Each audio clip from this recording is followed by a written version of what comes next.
The following is an ESPN special presentation.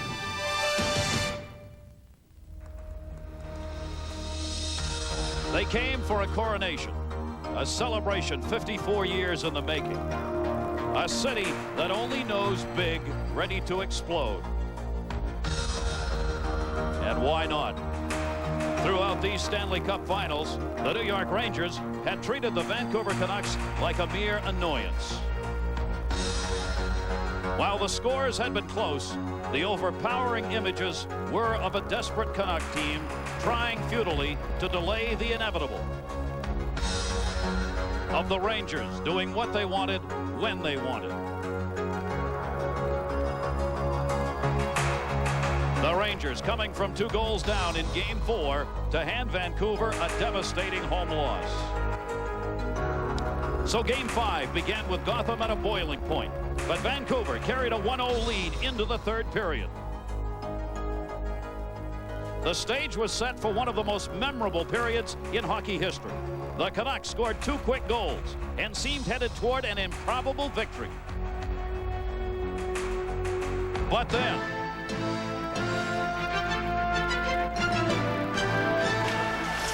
Lidster fires it in, scores! And Gino in front, block, Robert scores! Steve Robert! Scores!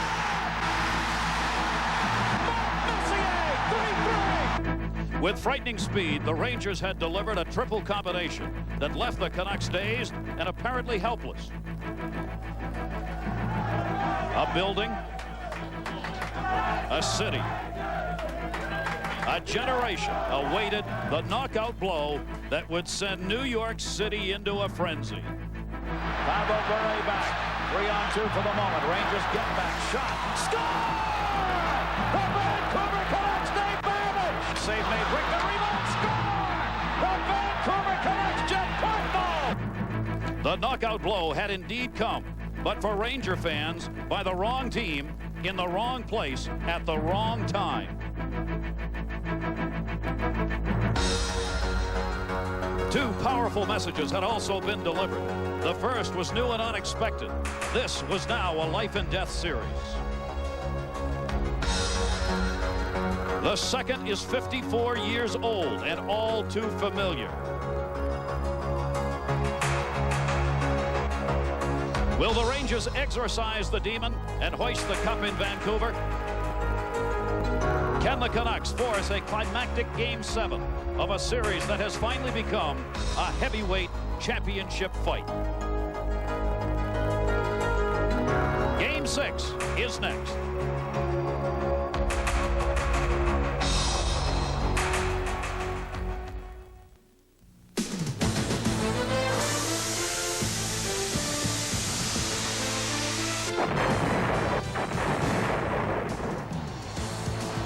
And the question was, would these teams come back?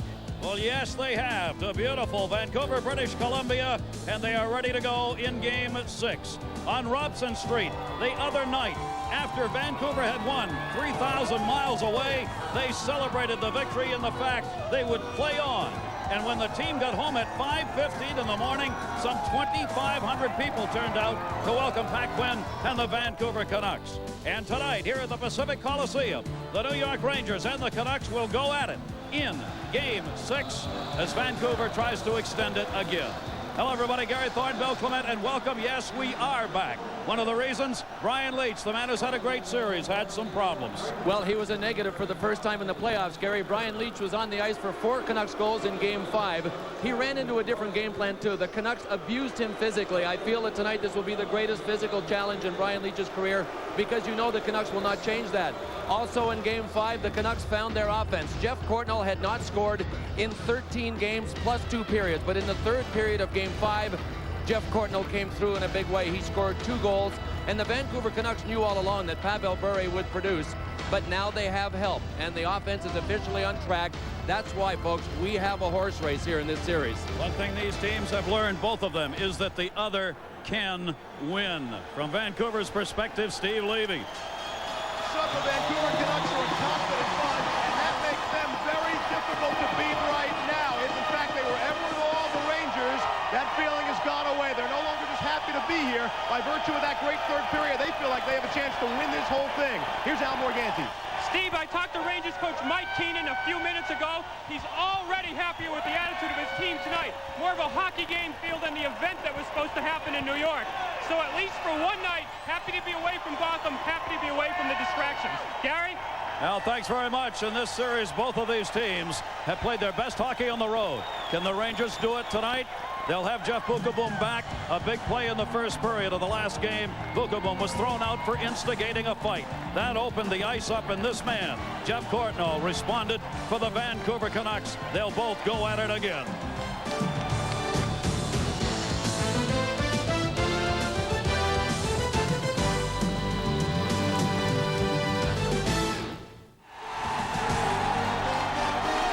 The game is in Vancouver, but Madison Square Garden is a sellout as this crowd has gathered to cheer on the Rangers on closed-circuit television.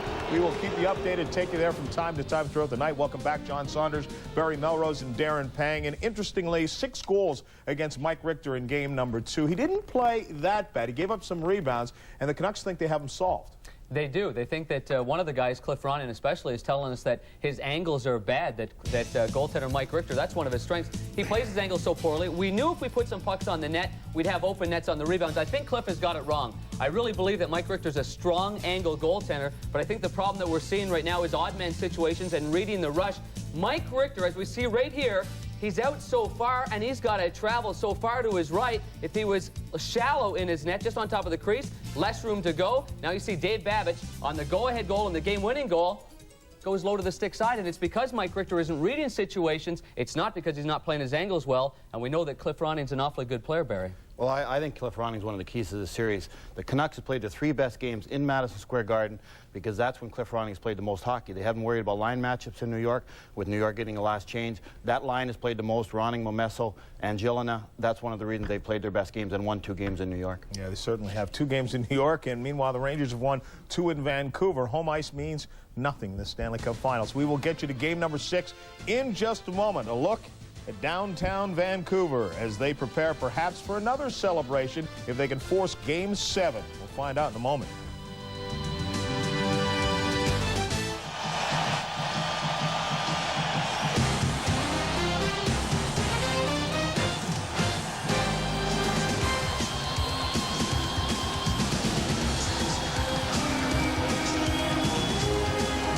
Welcome back, everybody, as the 2 teams are out on the ice set to go here in Game 6. No changes as far as the personnel are concerned for either of these teams.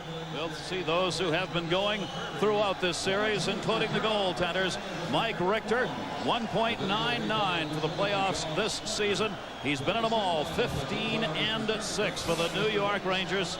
The winningest goaltender in the league during the regular season, and some mighty fide numbers put up with that .923 save percentage, getting crunched a little bit in that last game. The other end, Kirk McLean. Both of these goaltenders in the last 2 games have had extremely high ups and some extremely low downs. We're back to an even start for both of them. There is McLean. .927 save percentage is 4th best in the playoffs. Bill McCreary is our referee. Gerard Gauthier and Kevin Collins are the linemen. Messier is out against McIntyre as the checking line has been put out by Pat Quinn. If the Rangers can win tonight, the cup is theirs. They still need but one to do it. For Vancouver, a victory, and it's back to Madison Square Garden next Tuesday night. Cleared out of the zone by Bukaboom, who got hit hard by Hunter. Hunter really went after him after he fed that pass off. Anderson, Graves, and Messier, the first line for the Rangers. McIntyre's out there with Antosky and the big guy, Hunter. And you see Bukaboom got knocked down by Antosky. Oh, man, has Mark Messier ever wound up? He's just cross-checked Tim Hunter, and he cross-checked John McIntyre twice on the opening draw. And Graves gets it on the near side. Vancouver picked up the physical play in that last game. I mean, really picked it up. And so the Rangers know they need to respond to that here early in this game. Graves tried to center Messier. Backed into the corner. Battle for it. Brown was over. Zubov stepped up and holds it in, deflects into the middle. Brent Hedican is there and clears out. Zubov working with Kevin Lowe on defense right now. Stefan Matteau comes out. Esa Tikkanen's back out on the ice with him. Into the zone, Matteau knocked away by Didick and cleared. Zubov back at his own blue line. Cleared it ahead for Stefan Matteau. Steve Larmer's other line mate. Pass was behind him, played by McLean, whipped it around the boards. That'll go off the glass and into the seats for our first whistle. Now the Vancouver Canucks main man, Pavel Bure, came through in Game 5. Here in Vancouver, the players go into what is called a hyperbaric chamber. It is something new. There are only 2 in North America. They think that it helps them recover, and it definitely, according to them, helps them with injuries. Between Games 1 and 2, Bure actually went from New York by helicopter to the Philadelphia area to spend a couple of hours in the hyperbaric chamber. He feels he's fresh and ready to go because of that chamber. A lot of players are believing in that. Vancouver's the only team using it right now. In the corner, Flipped into the middle, Nemchinov blocked there. Tikkanen tried to get the shot off, had that blocked into the corner. Puck loose behind the net. Kurt McLean tried to play it, couldn't, batted away. Noonan came back to get it. Noonan, Tikkanen both there. Diddick waiting. Battle along the boards. Murray Craven reaching in, and Craven comes away with the puck. Craven starts it up ice. What a great series this veteran has had for the Vancouver Canucks. Zubov read that one perfectly. Pavel Bure on the near side. Bure got a big shot at Tikkanen. And then he got hit from behind by Kevin Lowe. And I'll tell you, folks, the sticks are up. And the New York Rangers, you can tell already, will not be out hit in this game. And for that matter, the Rangers, no matter how much talent they have, and they have a lot of it, are a better team when they hit. Look at Leach, nailed by Bure. The two stars colliding behind the Ranger net. Cleared into the zone by McTavish. McLean holds it up there. Steve Larmer tried to bat it down and couldn't. Bookabone comes back to get it. Right away in this opening salvo in the first 3 minutes. It's Leach and Bookabone right back out on the ice here as they're both coaches keeping the stars out there. Ronning brings it in. Ronning shot. Trickled wide. Save made by Richter. Rebounded in the corner. Nobody can get a handle. Ronning comes in. Knocked down by Bookabone. McTavish puts the hit on Momesso. Neither of them were close to the puck. Back behind the net. Bookabone again trying to line it up. Got the elbow up that time on Brian Glynn. And he got Larmer too. He knocked Larmer's helmet off. Tremendous shots being taken here in the opening minutes of this game. There's another on Leach. Centering pass. Martin Jelena hit Leach. Can't get it. Lume shot wide. Penalty coming up behind the play. They can't hear the whistle. They finally get it stopped. Now Mateau takes a cut at Lume.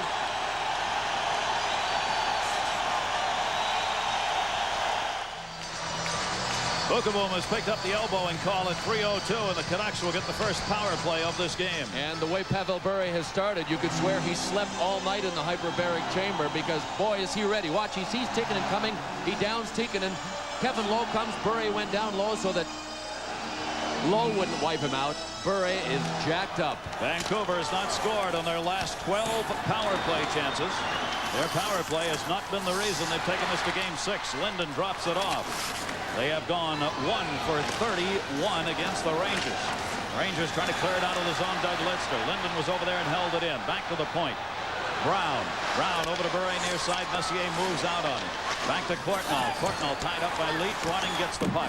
Ronning driven into the boards by Doug Lidster. Away to Courtnall. Courtnall with room. Hit shot. Save Richter. Rebound back to Ronning. Bure from the point. Shot it wide. He was trying to set up Courtnall.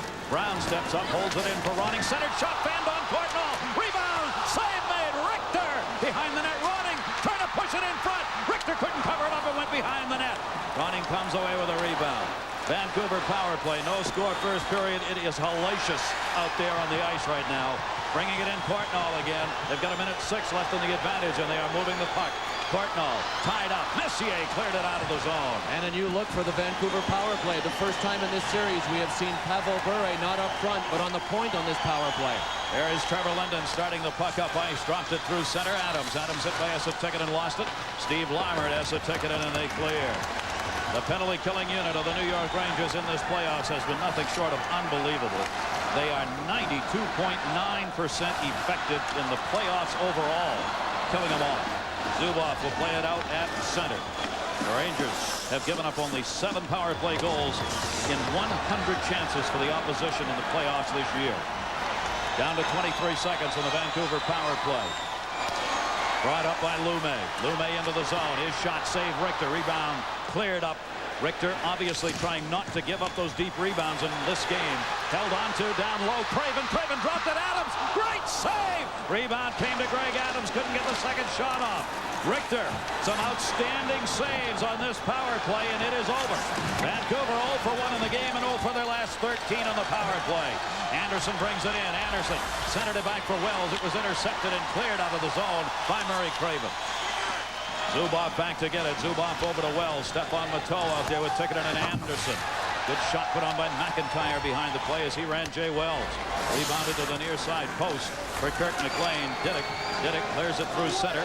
They wave off the icing. It's going to be chased down. Richter had a play out with Antosky moving in. Lidster on the far side. Hunter was moving in. Couldn't get to the puck. Diddick back at center. Shots early on are 5-1 in favor of the Canucks. No score. We've played almost 6 minutes now of the first period, and it has been wide open. Lidster starts it up ice for the Rangers. 1 win shy of the Stanley Cup. Lidster tied up from behind by Diddick. Dumped it in behind the net. Big hit put on the far side as Antosky was all over Tikkanen. They go to the middle. Larmer had it blocked as Matteau tried to play it. He couldn't get it. Back to the point to Leach. Leach making the move. Leach sends it down low for Matteau. Matteau tied up by Antosky. Batted away. Down low, Larmer. Tikkanen couldn't get it through, and it's cleared out. Glynn blocked the pass by Tikkanen. And this will be an icing call as Leach moves in for the touch. Wow. How do you like this pace? Not bad.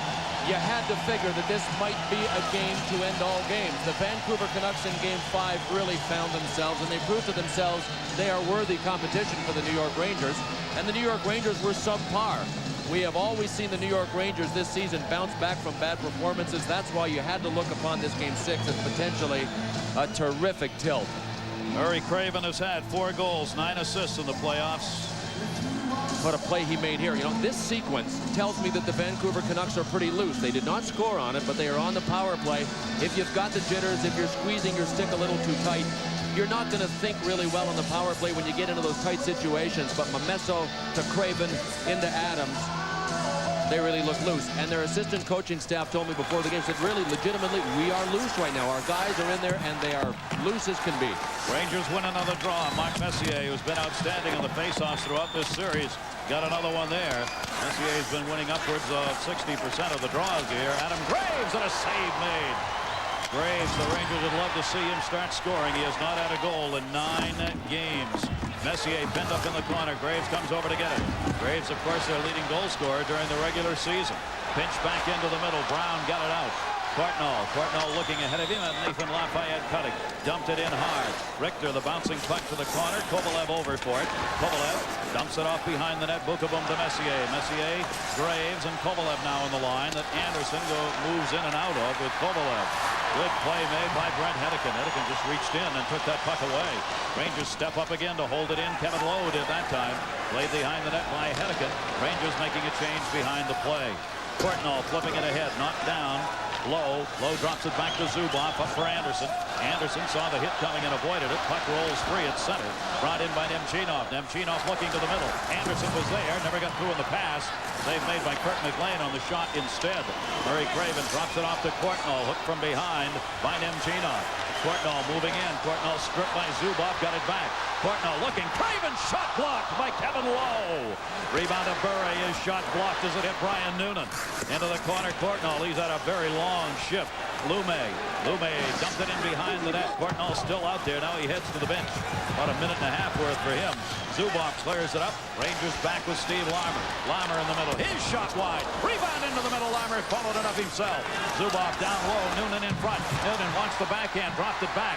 Zubov had been pinned up. Anderson sends it back. Far side. Larmer and Lume. Larmer got it back to Tikkanen. Tikkanen looking for Wells, the defenseman on the far side who was cutting in. Craven pinned him up. Lume's without his stick on this play. Okay, Lume, the defenseman, has lost his stick. It's down on the ice. There he is right there. He's got to be careful not to hold, but he can't let him free. Centering pass intercepted by Adams. And he cleared it out. That's a good play by Lume. You hit it on the head, Gary. He had to ward off his man, big, strong Stepan Matteau, but at the same time not foul him, and he did a good job. Well, it's played back into the zone. They regroup as the Vancouver Canucks will change it up again. No score. 11-11 left to go in the first. Shots are 5-3 in favor of the Canucks, who had a 5-1 shot advantage. Messier cleared it through the middle. That's a ticket. Midway through a shift, dropped it, but Messier was behind the play. Ronning over to get it. Cliff Ronning, who has been outstanding for them here in this final series.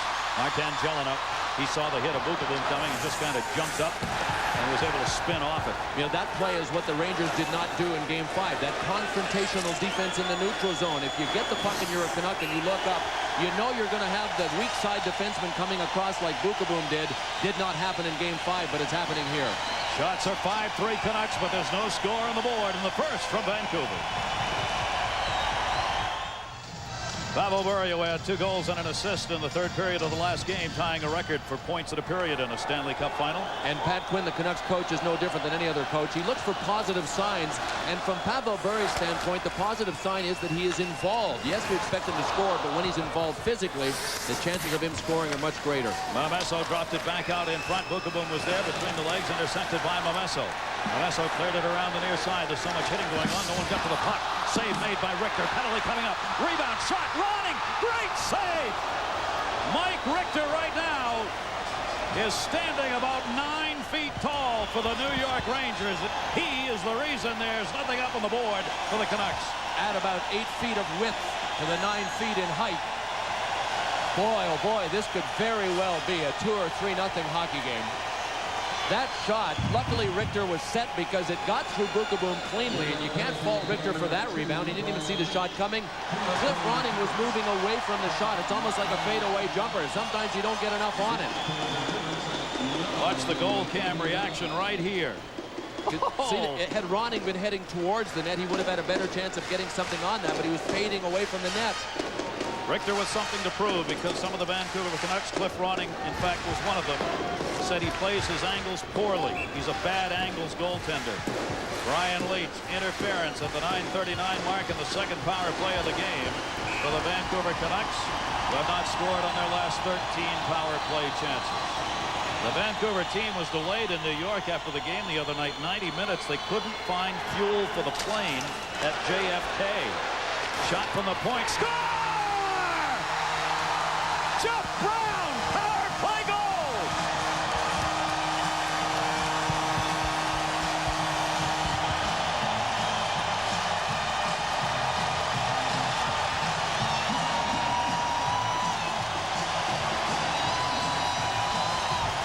Right from the face-off, an area that the Canucks have had trouble with in this series.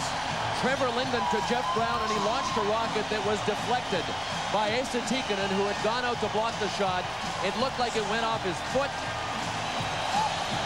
right off the left foot of Esa Tikkanen, and up and over the short side shoulder of Mike Richter. He had no chance on it. You see, Richter was going down because he saw the shot coming low.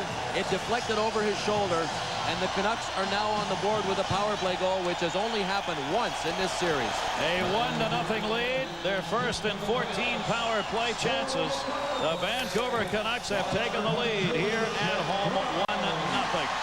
And they send their crowd loud and boisterous.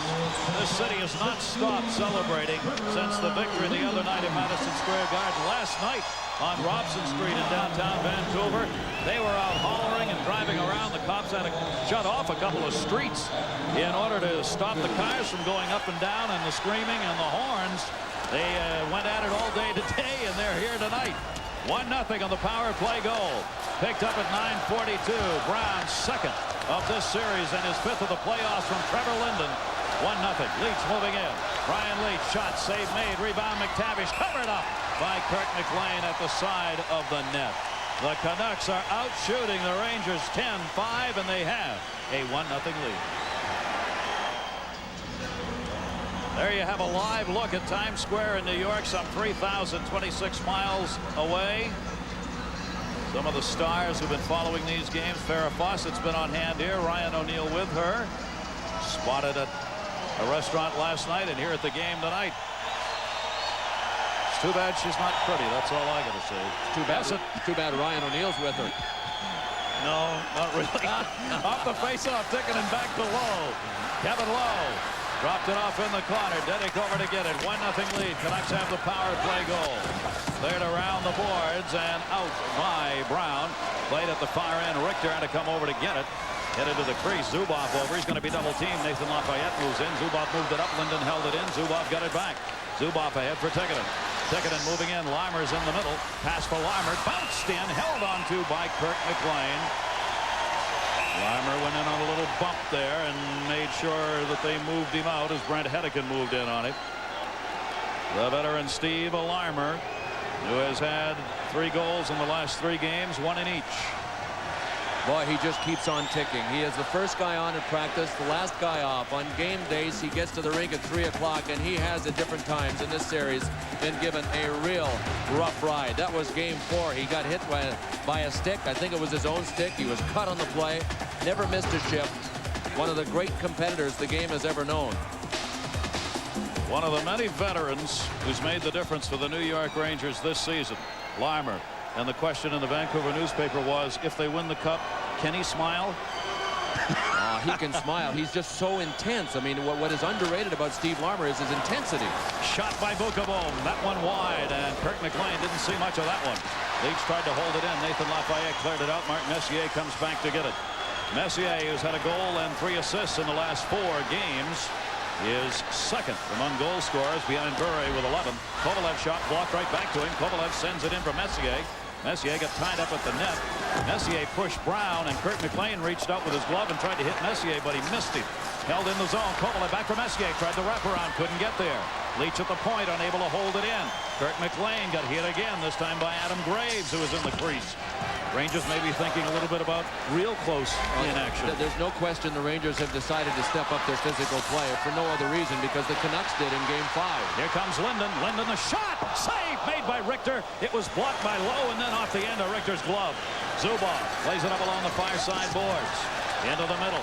Zubov with Graves cutting. Tried to get Graves. Momesso had stepped in front of him. Anderson tipped it up in the air. It'll end up in the seats for the face-off. 8:01 to go. First period from Vancouver. The Canucks lead it. Face-off in the Vancouver zone goes behind the net. There's Dave Babbage, the game-winning goal getter. At Madison Square Garden the other night, he picked up number 4 that put him on top to stay. Richter on a bouncing puck. Got to cover up on that one. Well, it's almost as if somebody owed Dave Babbage something. The hockey gods owed him 1. And I talked to the Canucks coach, Pat Quinn, before tonight's game, and he was genuinely happy for Dave Babbage. And he said not because he had 3 goals go in off of his skate into our net in this series, but because he's played 15 years in this league and has never even made it this far in the playoffs. Dave Babbage started his career and played most of it with the Winnipeg Jets. He has been a steady performer that long, and his coach, and that's why they love Pat Quinn here in Vancouver, the players do, absolutely loyal to his players and genuinely happy for them just to be here. Babbage mighty happy he's getting the opportunity, I'll tell you that. This is maybe the last chance for him, and he knows it, and he's just playing with anything that's left in that body, and there's a lot there. Cleared up out of the zone. Babbage over there to get it. Rangers not able to connect. Dumped in high over Wells' head. Richter moves out with Craven coming in. Abel Bure couldn't get it. Lume does, but he drew it offside as he came in from center ice. 1-0 lead. The Canucks have picked up a power play goal in this one. That's what's on the board. Babbage and Noonan have words at center. There is Mike Keenan. His number in the playoff record book. Wins and losses, 4 times to the finals, but never a cup. Remember what he said his team had to do in game 5. He said they had to play with discipline and they had to play their system. They did not come close to accomplishing either one of those parts of the game plan. An unbelievable third period, one you may not see again in Madison Square Garden the other night, when these teams combined for a record-setting 8 goals in a period, tying a record that had been equaled a couple of times before. Bure with Craven. Save Richter again. That was a 2-on-1 break because Murray Craven was on the near side all alone as the Rangers failed to clear the zone. And Murray Craven had the gun cocked. Boy, was he ready for the pass. The Rangers are having difficulty in the transition game. Stephane Matteau unable to handle that. Played behind the net. McLean picked up on Lume. 9:42. Brown got the power play goal from Linden. That's the only one up on the board right now. Nemchinov dumped it ahead. Glenn stepped up and dumped it right back in. Bukaboom, the flip out through center ice. Not much skating room for the Rangers right now. Lume clears it up. Linden on the far side. Trevor Linden dropped it off to himself. Zubov in front of him. Nathan Lafayette trying to get it back to him. Did Linden shot save? And Richter turned all the way around. He thought that puck had gone through the 5-hole. It had not. He got the pads on it. Courtnall dumps it back into the middle. Kevin Lowe clears it out. Brown back. Jeff Brown acquired in the St. Louis deal. Coming through with a goal here in this one and 2 in this series. Out of the zone, Zubov. Zubov has really shown some skills in the Stanley Cup Finals. Shot deflected as Lammers went to the near side corner. Came high off the dasher to Courtnall. Courtnall sent it ahead. Taken there by Kevin Lowe. Lowe's pass intercepted by Courtnall. Courtnall, Rangers are back. Zubov right back out for Kovalev. Alexei Kovalev turns it up. Lammer trailing. Kovalev looking. Kovalev, he's got Graves out in front. Still has the puck. Kovalev, Wells tries to set a pick for him and couldn't do it. Good play to get it out of the zone by Brent Hedican. Doug Lidster goes back. Both teams change it up on the fly. Jay Wells leaves it for Messier. Messier down low with Ronning on him. Centered right off the goaltender's stick. McLean got a piece of that pass. Wells shot blocked. Wide side. Martin Jelena blocking it. Doug Lidster shot. Save! And there's no rebound.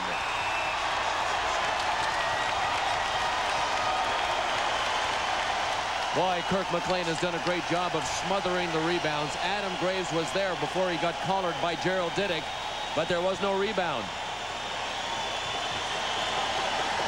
If Vancouver wins this, there will be a Game 7 in New York on Tuesday night. We will have it for you. If there's a Game 7 Tuesday, we will start with our Quest for the Cup pregame show at 7:30 Eastern, followed by the game at 8 o'clock Eastern time. That's if. Game 7, Tuesday night, right here on ESPN. Gary, you mentioned earlier that Adam Graves has gone 9 games without a goal. That is his longest slump of the season. Lidster's shot wide. Kirk McLean never saw it. And Bill, that's their leading goal scorer, 62 goals. You know, his leg was bad. That gash that he got against the Devils was more serious than he led everybody to believe. And he said today that only in Game 5 2 nights ago did it start feeling better. Down the middle, Graves shot. Blocked that time. Behind the net by Diddick. As they jam it up in front, Martin Jelena, 3-on-3. Jelena the charge. Jelena got around. Jelena pass. Deflected off Richter. Rebound out in front. Wells bats it away. That pass hit Wells. Went in on Richter, and Richter had to make a save. Messier's got it. Jelena created the opportunity. Anderson the other way. Anderson draws it back. Can't get it through Lume. Lume up for Adams. Man, oh man, stay on the edge of your seat for this one. Jelena again over to Adams. Lume, the defenseman's down behind the net. There's Lume with Brian Leach on him.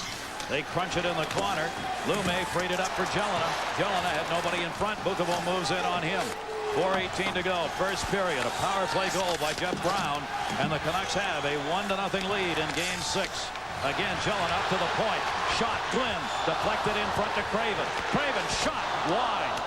Richter looking, trying to find some daylight. He saw neither of those shots until they had gone by him.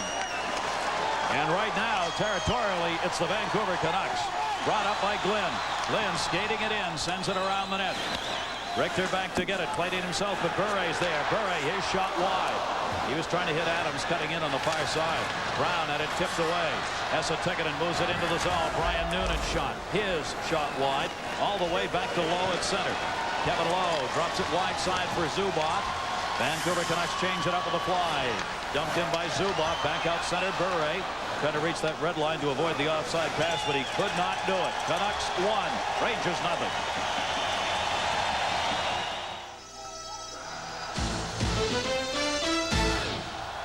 The Vancouver Canucks have had 12 scoring chances through the first period. Here was one of them. Martin Jelena tried to slip it through. He got Doug Lidster in the heel. It looked for a moment like it was going in, but it went about 1.5 feet wide of Mike Richter. He has been the story of the first period. Without Mike Richter, this game might be over by now. Shots are 15-6 in favor of the Canucks, and the scoring chances, as Bill said, 12-2 in favor of Vancouver. The puck deflects into the seats, and face-off again will come inside the Vancouver line. The closest we have seen to a game like this in this series was Game 1 when the New York Rangers out everything the Vancouver Canucks. The punchline of the story, the Rangers still lost. No, I said at the top, what seemed to me happened in that last game, Game 5, was that both teams suddenly realized the other one could win. They're not sure they can, but they are sure the other one can. Both of them are. And I don't think the Rangers realized that about the Canucks until Game 5. Yeah. I think the Canucks maybe knew that about the Rangers. Yep, and now it's even that way. Brought in by Kovalev. Kovalev moves down the middle. Bouncing puck, trying to get it lined up. Sent it in. Linden was there to tie up Graves. Graves back.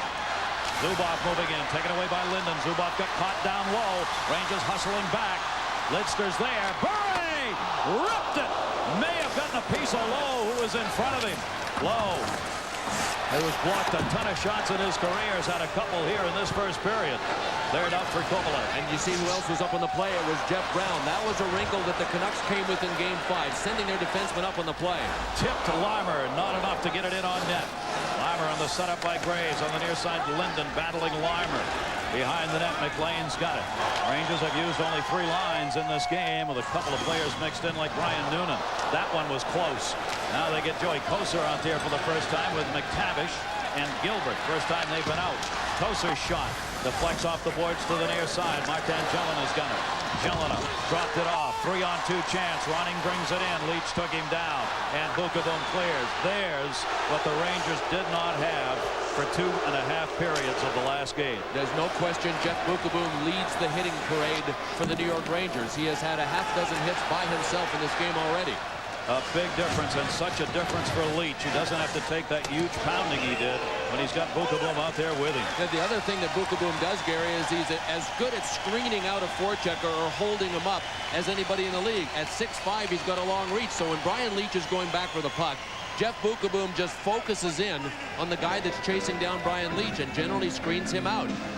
Everybody said the playoffs this year, when you talk about Brian Leach, talk about D. Yes, that is the difference in Brian Leach's game this season under Mike Keenan. Mike Keenan said either somebody told him that he was unable to play solid D physically or did not have to in the past. Mike Keenan has told Brian Leach 2 things. Number 1, you are capable of playing solid physical defense. And number 2, for me, you have to. Pavel Bure has been everything the Canucks could ask for except a goal scorer in the first period. Kevin Lowe got a piece of that one. And you can tell early in this game, I mentioned it earlier, but it's worth repeating. There he is again on Alexei Kovalev. When Bure is into it physically, you've got a problem if you're the opposition. He may discover something new about himself here in the Stanley Cup Finals. That's the way it happens when you get to this point. Layered up the boards by Brown. Wells stepping up to hold it in. Canucks leading 1-0. A minute 30 to go in the first period. Behind the net. Wraparound shot. Couldn't get it out in front for Nemchino. Point. Nope. Wells lost it. He thought it had gone behind him, and Bure was trying to break. Pavel Bure drops it off. Craven's got Adams with him. Back to Adams. Stood up straight by Wells. Great defensive play. Yes, and that was his only play. He was cutting across. If Adam beats him with the move, he is stuck. Essa Tikkanen fakes. Tried to drop it off to Noonan. Blocked by Diddick. Noonan shot. No angle. Hit the stick. Nemchinov back up to the point. No icing. 1 minute left to go. First period. Vancouver Canucks have the 1-0 lead. We'll bring you the highlights of what's going on here. Take a look at what's happening in New York through this.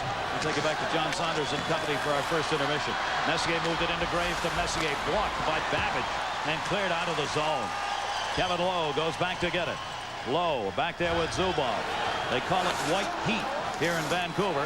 Their team with the white colors at home, and everybody dresses in white to come to the games, and their posters say white heat. Well, the white heat is just that tonight. Lowe behind the net.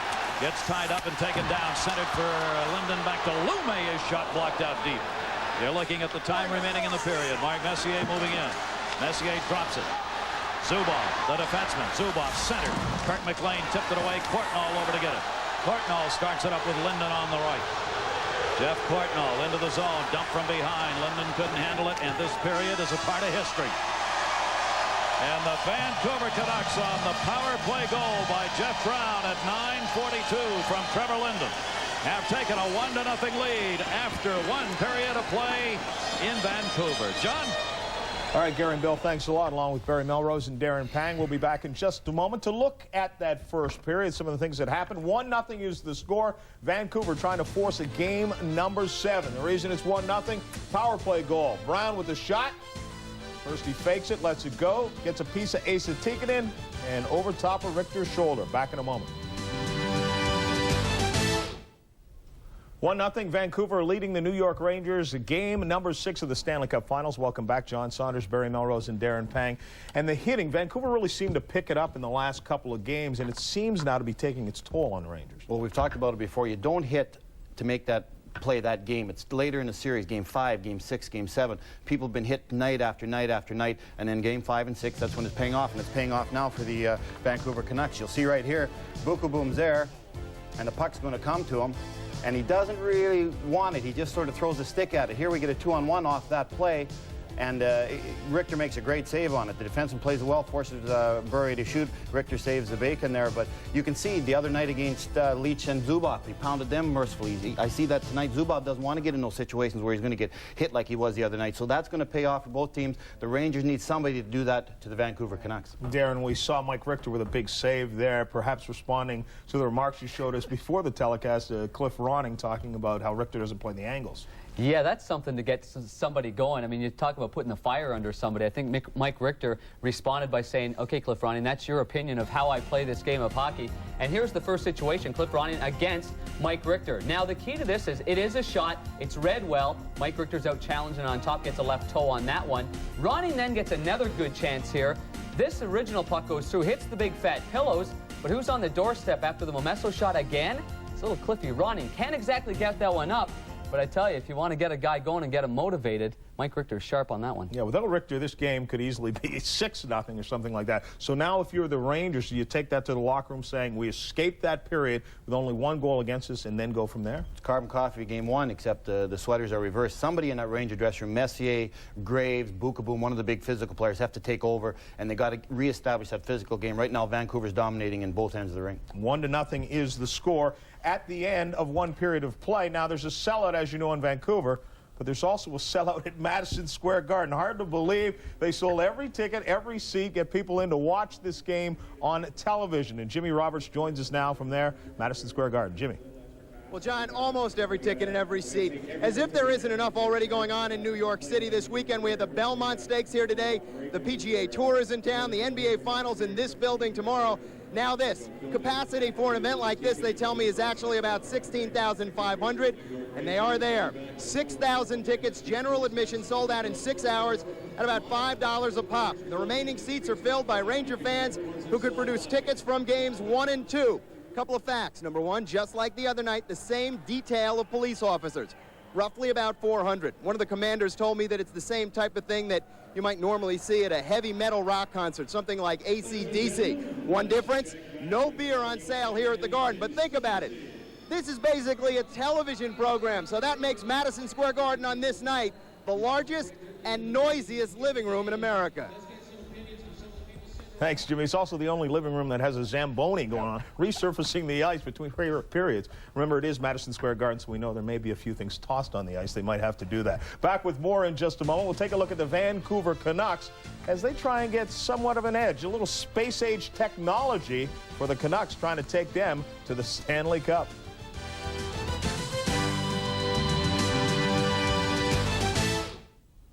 Welcome back once again. 1-0 Vancouver leading the New York Rangers. And as you know, over the course of a season, any hockey team in the National Hockey League is looking to get an advantage over their team. Some guys do it by bringing in celebrities. But the Vancouver Canucks do it with this hyperbaric oxygen chamber. Players strap themselves into a mask, seal themselves in the pressurized chamber for an hour-long treatment of pure oxygen. It's supposed to help injury and fatigue. I think more fatigue recovery. I think that I think it works better with some injuries than others. I think that you know, throughout the playoffs, it's been helpful in recovery, especially with the travel we've gone through. An oxygen chamber. Now, every study you read, scientific study, says that it's great, but it does nothing to improve your performance. So how does it help them? Because Trevor Linden said he thinks it helps him, and that's all that matters. If you think something helps you, it does. That's what's been proven time after time. The mind's the most powerful thing to an athlete. Trevor Linden and the rest of Vancouver Canucks thinks that thing works. It does work for them. Yeah, they took Pavel Bure down to Philadelphia to get into one, so he obviously believes it helps as well. We heard them talk about how it works with fatigue, but apparently this also works with injury, helping a player heal much quicker.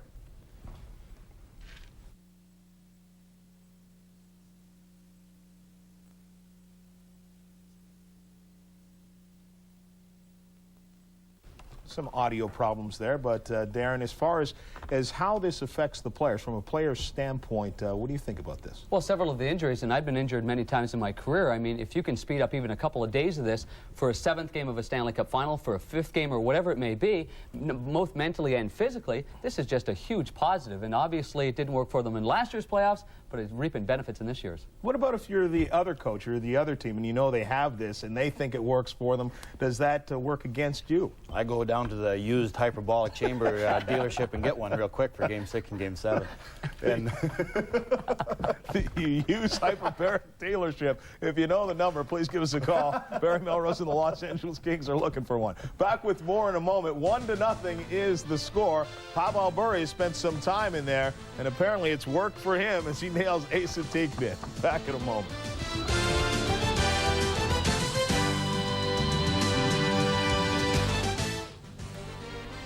The Vancouver Canucks now just 40 minutes away from forcing game number 7. They lead 1-0 over the New York Rangers. If they do just that, ESPN will bring it to you. We'll start at 7:30 Eastern Time with our special Quest for the Cup live from Madison Square Garden.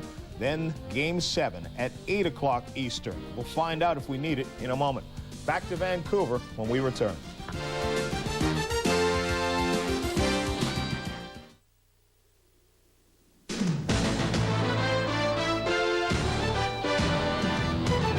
ESPN's coverage of the Stanley Cup playoffs is brought to you by cold-filtered Miller Genuine Draft. Get out of the old, get into the cold. By the new Dodge, a division of the Chrysler Corporation. And by Visa. It's everywhere you want to be. The people here in Vancouver for the second time get to see their hockey team in the Stanley Cup Finals. Last time they did it in '82, did not make it. They're trying to extend it to Game 7 tonight, and they've got a 1-0 lead. Welcome back, everybody. Gary Thorne, Bill Clement, place went wild. They're trying to outdo the Garden, and I'll tell you, came pretty close in the first period. Real close, and as far as I'm concerned, the Vancouver Canucks look more and more like the New York Rangers with every period. In Game 5, they took a page out of the Rangers playbook when they decided to play some in-your-face defense. I mean, the confrontational D. The Rangers have not been able to get any open ice in the neutral zone. They have been unable to drive to the net. This is a far more tenacious defensive Vancouver Canuck team than we saw in the first 4 games. He's only 23 years old. As soon as this playoff series is done, he's got about a $25 million contract he's going to sign. He's made an appearance. Boy, has he ever. And he was not much of a player in the first few games of this series, but Pavel Bure has come on the same way as the Canucks have. And I mentioned in the first period, when Pavel Bure is involved physically, you know he is going to be involved offensively. Not only was he involved physically, but boy, he had some scoring chances. You know, most of the scoring people in the National Hockey League, the big scoring stars, do not give you this element. Certain ones do. Cam Neely, Brendan Shanahan, and Pavel Bure, in spite of the fact that he is just a little guy at 5'10" and 187 pounds, when he gets involved physically, he is so powerful offensively. In the first period, he played 8:25, had 7 shifts, 2 scoring chances and 2 shots. But remember, more to come. Territorial play in this first period dominated by the Vancouver Canucks, something else they had not been able to do. That creates scoring opportunities, and maybe more importantly, it doesn't create them for the Rangers. There's no question that throughout most of Game 5 and here in the first period, in all zones, the Vancouver Canucks have been the better team. All right, let's check in downstairs with Steve Levy. All right, Gary, you know, the Canucks are not in unfamiliar territory here. Back here, Game 3, they had a 1-0 lead, and then the Rangers went on to score the next 5 goals. Game 4, also here, Canucks had a 2-0 lead. The Rangers scored the next 4 goals, so they're not going to sit back at all, guys. No, they sure aren't, Steve. Pavel Bure wants more. He has been involved physically. He wants to get on the scoreboard, and he had 2 chances in the first period. There was only 1 goal scored in the first period. It was by the Canucks, and it was something they hadn't been able to do very often. It was on the power play, and it also started out with something that they hadn't been able to do with any regularity either, and that was winning a faceoff. Let's check in with El Morganti. Well, Gary, the Rangers know they didn't do it right in the first period. Door slammed in the locker room. Couple of voices, don't know who they were.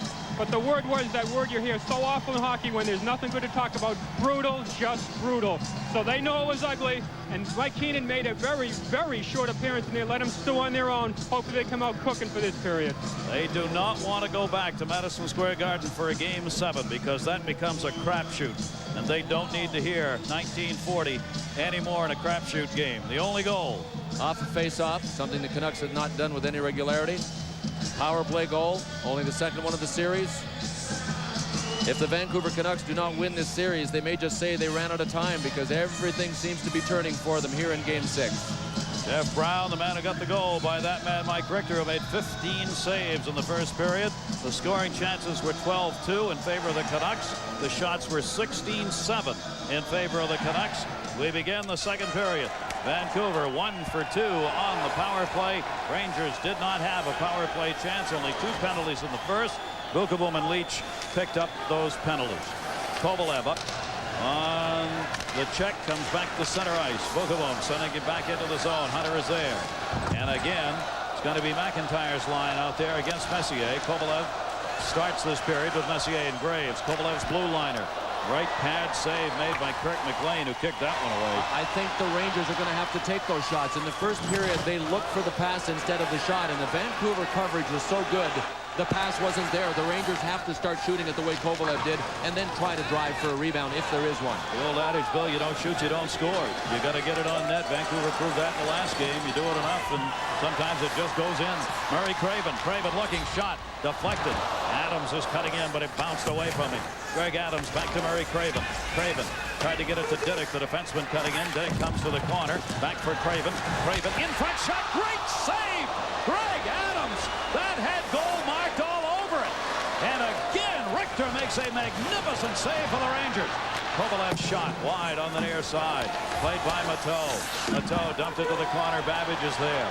Richter has been spectacular. You see what I mean about Vancouver looking like the Rangers. Diddick was in the corner on that last play. So the Vancouver Canucks are getting more involved with their defensemen offensively. They're more confrontational defensively.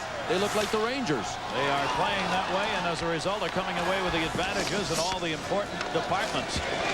Jyrki Lumme back to get it as a ticket, and it moved up on him. Adams tipped it out through center. Bure couldn't handle it. Zubov on the other side for Kevin Lowe, or Lidster. Dropped back in low out there now. Zubov ahead into the zone. Bure put the check on. Limer goes to the corner. Lumme beat him to it. Played by Mateau. In front, tipped away by Glenn. Played by Bure. Pavel Bure trying to break. Had the hook on him as Limer got the stick up and forced him to turn around. Both teams changing it up on the fly. Bure, the blue line shot. High off the glass. Wells knocks it down. Gilbert on the far side. Ooh, McTavish! He got leveled and a penalty coming up. Delayed call in Vancouver. Delayed call. Gilbert, his shot. That one tipped off the blocker of Kirk McLean. Extra skater out there for the Rangers. Touch up. Not yet. There it is. That gets the whistle. And the Rangers will have their first power play of the game as McTavish on the far side boards. The veteran got leveled. His teammates asking him whether or not he is all right. He is. But take a look at the shot he took from Momesso. First power play for the Rangers. Momesso, 2:26 interference. And the story for the Rangers has been Mike Richter. Gerald Diddick, a defenseman in deep to Murray Craven. Out to Greg Adams. A huge save by Mike Richter.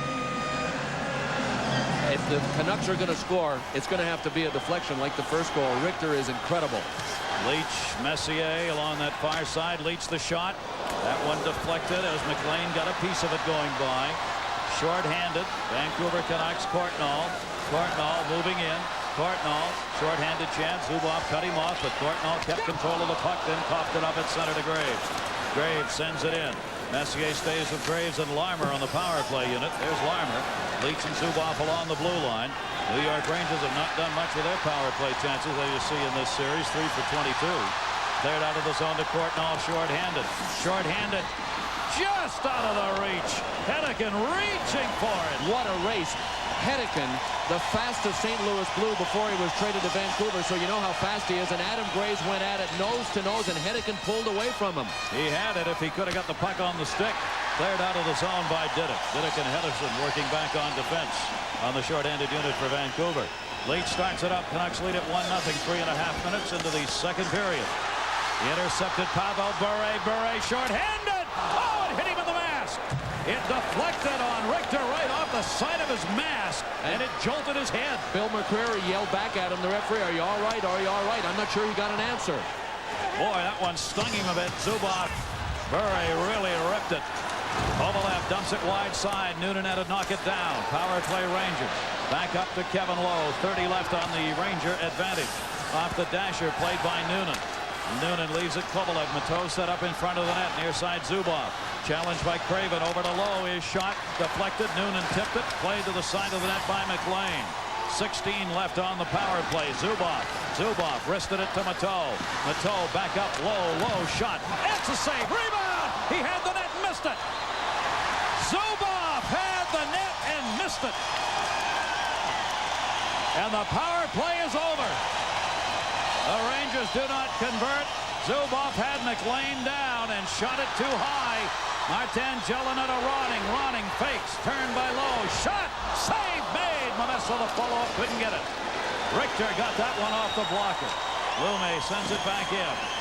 Canucks up 1-0, protecting that lead as the first power play of the Rangers goes for naught despite a great chance. Nemchinov gets hit by Martin Gelinas. Played back Momesso. Great play by Momesso. Lowe finds the puck and sends it into the seats. Yes, the power play did get a chance, Gary, but the Rangers' power play did not look very sharp. And you could tell they were in trouble in Game 5 when they had a 5-minute power play after Jeff Courtnall took a major halfway through the game, and they didn't come close to getting anything. On this one, they came close. Sergei Zubov on a rebound that Kevin Lowe launched off of McLean. McLean did a good job to get to his feet, but you're right, he was out of position, and Zubov had high to the glove side. Watch this off Mike Richter's mask. Bing, direct hit by Pavel Bure. Does he ever shoot low? If you're a goalie, you've got to be saying, Pavel, do you ever shoot low? Boy, did that hurt. What a shot that was. You know, it kind of rings your bell. Yep. I mean, you know, it's not a stinging sensation as much as it is sort of an impact blow, and you wonder for a couple of seconds where you are, and that's why Bill McCreary yelled back at Mike Richter, are you all right? Are you all right? And Mike Richter yelled back, Andy, I'm fine. Play behind the net. McTavish winning the faceoff. McTavish 27 of 44 draws. He has one coming into this game. Dump back in the forechecking game of the Vancouver Canucks. A big plus here in this game. McTavish drops it off. Gilbert takes it. Save. Rebound. Came back into the circle, and Ronning's done it. Cliff Ronning near side Momesso. Sergio Momesso wanted to dump it. Got hit. There goes the net, and there's the whistle. As Martin Gelinas drove the New York Ranger into the net. Came off the moorings. Canucks 1, Rangers 0. The Rangers being serenaded to the 1940 chant again. Look at the saves made. A busy Mike Richter. Here's the one off the mask. Yeah, it stunned him. Leach played it up to the point, not out. Brown the shot. Ooh, right between Bookavoom and Richter. And there wasn't much room between the two of them. Picked up by Messier. Messier moving in. Brown cleared it back out. Leach drove it in. Rangers would have been offside. Courtnall. What a move! Jeff Courtnall. That's the one you practice on the rink in the backyard for hundreds of hours. Off the skate onto the stick. Cleared back out through center. Courtnall knocked down by Graves. Played out by Bookavoom again. Brown goes back to get it. Sends it into the zone. Bookavoom is there. Bookavoom through the middle of Messier. 1-0 Canuck lead on the power play goal by Brown. Messier wristed it in front. Deflected to Graves. Messier again. McLean getting up. Centered. Intercepted. Great play by Hedican. His goaltender was down on the ice when he intercepted that centering pass by Mark Messier. Turtle Linden moving in. Linden said after the last game, the party does not start until we have had the final say. They had the final say at Madison Square Garden and brought it home to Game 6. Kick behind the net. Graves over to get it. Graves tries to clear the zone and dives. Good play by Graves. He knew that Zubov had dropped his stick, and he had to get it out. Babbage ahead for Courtnall. Courtnall tried to head to the corner with it. But his man had been cut off. Adams was cut off on the far side boards. Zubov up for Kovalev. Kovalev of the Rangers moves in. Rangers changing it up behind the plate. Kovalev with Larmer. Larmer battling in front of the net. He and Didick. He slashed away at Diddick's ankles, and Diddick would not move. Stefan Mateau knocked down by Diddick. Diddick gloves it around the boards. Held onto by Larmer. Back up to Lowe. Lowe shipping it in around the boards. McLean couldn't get it. Larmer comes near side. Larmer working both sides of the ice that time. Courtnall clears it out. Bure trying to break. Kovalev's got it. Over to Mateau. Nice pass. Stefan Mateau shot wide. Penalty coming up outside the zone. There's the touch, and the whistle is going to be on Vancouver. A tripping call by Bill McCreary. On our Miller Genuine Draft League leaderboard in the Stanley Cup playoffs, You take a look at the playoff goal leaders. Pavel Bure on top with 16, as he was during the regular season in the National Hockey League in goals. Messier, Leach, Linden behind him. Miller, genuine draft league leaders. It has been so hard for the Rangers to get to the net, and they have been a frustrated bunch. That is Jeff Courtnall with a little spear on Messier. The sequence. Oh, and Messier got him back. You know that's going to happen. It might not happen in that shift, but Mark Messier will remember. But Gerald Diddick is gone. He came out on the play and really took a run at Kovalev. And Gerald Diddick has obviously been cut. You can see blood spots all over his jersey. Didn't see that happen. But he came out to try to meet Kovalev. That is the kind of confrontational D that the Canucks have been trying to use in the last 4 periods of play. Rangers power play 0 for 1 tonight and 3 for 23 in this series. Lume goes back to get it. The Canucks have the power play goal by Brown. The 1-0 lead is theirs with 12:24 to go in the second period of Game 6, with the Rangers leading the series 3 games to 2. The Rangers 1 win away from the Stanley Cup, but they are 1 win away. Leach on the far side. Back to Noonan in the middle. We're seeing more of Brian Noonan on the power play unit now. Dropped it off to Messier. Messier around the net. Leach over there cutting up Murray, and he collide again. Messier looking for someone in front. Got it there. Deflected wide by Noonan. Noonan comes back to get it. Leaves it at the point. Zubov shot over the head of Kirk McLean off the glass. Graves. Messier again looking in front. They're trying to get Noonan set up in front of the net. Noonan has to go to the corner. Graves high slot back to Messier. Blocked on him though. Murray Craven chips it. Rangers just not getting this set up. Hesitating because Vancouver's got it covered. Even on the kill, Vancouver looks like the New York Rangers. Very aggressive. Even when the Rangers are set up, the Canucks are attacking. Look at them. 2 on him in the corner here. Kovalev over to get it. Had Brown right there with him along with Tim Hunter. Zubov back to him. Back up for Zubov. In front of the net, Mateau now. Glove down, Mateau waiting. Mateau in front, tried to tip it, never got there. Blocked. Good play by Hedican again. Kovalev holding it in for Leach. 30 on the power play. Tic-tac behind the net. Centered shot, deflected again. Did not end up on net as Kovalev wound up, got a lot of it, but it hit skates. Kovalev cutting to the net. Bounces off skates again to Zubov. Zubov near side. Kovalev centered it. Zubov was cutting. Leach picks it up. Leach. Larmer, Mateau, and Kovalev up front. Leach the shot high. Rebounded off the dasher near side. Kovalev 7 on the power play. Still down deep. Mateau left it up. Kovalev the shot tip. Save made by Kirk McLean, and the power play is over. Even strength. Kovalev shot. That deflects off bodies in front. Brown got a piece of that. Cleared out of the zone. Rangers 0 for 2 on the power play. Hunter picks it up. 3 on 2. Nemchinov gets back 3 on 3. Shot McIntyre, save made by Richter. Larmer without the helmet. Larmer near side. Mateau 3 on 2. Courtnall off the bench to even it up. Dropped it to Larmer. Shot. Blocked out in front by Glenn. Lidster shot. Hit a skate. And Wells can't hold it in the zone. Lume colliding with Bill McCurry, goes after the puck. Both teams on the fly, changing here. Both had long shift. Courtnall ahead. Richter decided not to cover. Almost cost him. Wells was there to play it. Lafayette was there in front of the net. Back behind the net. Played again by Jay Wells. Wells, long pass. He got away with that one. Left side, Nemchinov. 3 on 2, 3 on 1. Anderson! Score! No! No goal! No goal! Anderson is still cheering the goal. He thinks it went in. Trevor Linden to Courtnall. Courtnall, the shot deflected by Nemchinov. Anderson said it had gone in, and he'll go to the referee here. He's saying that puck went in the net. The light never came on. Glenn Anderson has just skated over to the penalty box to the timekeepers to say, hey, check this out, will you? The light did not come on, but Glenn Anderson celebrated even as Bill McCreary waves the goal off. Now, the video replay judge will automatically look at this. They can look at any situation like this without being asked. And they can call down. And they'll call down if it went in and say so. They don't have to be asked to review it. They will look at it themselves to determine whether it crossed the line. It was a 3-on-1. Jay Wells with a terrific lead pass. When Anderson got it from Nemchinov, he launched it. Did that hit the middle bar? Either the crossbar or the middle bar. It either hit the crossbar or the middle bar, about 6 inches down. Cannot tell from that angle. Glenn Anderson had as good a view of it of anybody, and here it's being waved off, and he's in the twilight zone. There is no goal.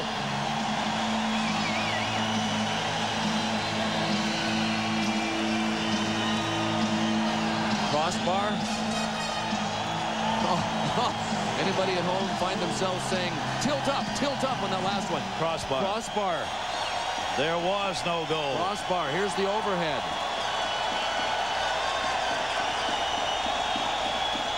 Good call. Yep, crossbar. Good call by Bill McCreary, who was the referee, was right on the line. You got more angles than an octagon. Off to the right. It never crossed the line. They did not get it. McCreary had it right. The video replay judge confirmed it, and it remains a 1-0 lead for the Vancouver Canucks. Rangers are being outshot 20-11 here in this game. Out through center, nobody touched. It will be an icing call. The Vancouver gets there first. They do not. It was played by Kirk McLean. Once McLean touched it up, stays in. Not out of the zone. Let's see if they have to pay for that. Near side, Kovalev. He was all alone, but he couldn't get it on the stick. Kovalev in the corner, battles with Ronning. Kovalev dropped it. Messier back in front. Graves, backhander, didn't get it on the short side. Adam Graves having a weight problem. Trying to keep the weight up. He feels as though he's lost some strength. Shot again. Save made McLean. Again Graves.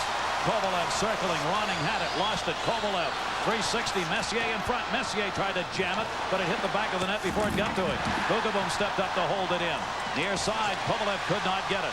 Here's a race. Leach is tired. Gillina was going to get there first and did, but Richter made the play. It ends up being a two-line offside pass. 8:28 to go. The second period of Game 6. The Canucks won. The Rangers nothing. Veteran Glenn Anderson did all he could to make that goal count. The third most games played in National Hockey League playoff history. At one point, he had to abandon the celebration and get back into the play. It had gone up ice, and he still had his arms up over his head. As if that could change the opinion of the referee. Yeah. 8:28 left to go in this second period. The Wild House here at the home of White Lightning, the Vancouver Canucks. Murray Craven won the draw, but it couldn't be held in along the blue line. And Kirk McLean at the other end will hold it up. Teams have won 4 or 5 games on the road in this playoff series. Road's been kinder than home for both these teams. Bounced off the boards to Kovalev. Adams forced the play. Kovalev tried to get it. Had to go wide side. You see the pressure put on by Vancouver. Did it. Save made by Richter. Craven centered. Bure lost it. Kovalev. Kovalev starts it up. Babbage is back. Adams racing to help. Near side. Larmer! Save Kirk McLean! Larmer centered off the blocker of McLean. You had to know that sooner or later it would be McLean's turn. The goaltenders. What a show. Pavel Bure. The reason it's what a show is because all the skaters are romping in the middle. Lume drops it. Courtnall scores! Scores! Richter is arguing, but it crossed the line. 2-0 Canucks.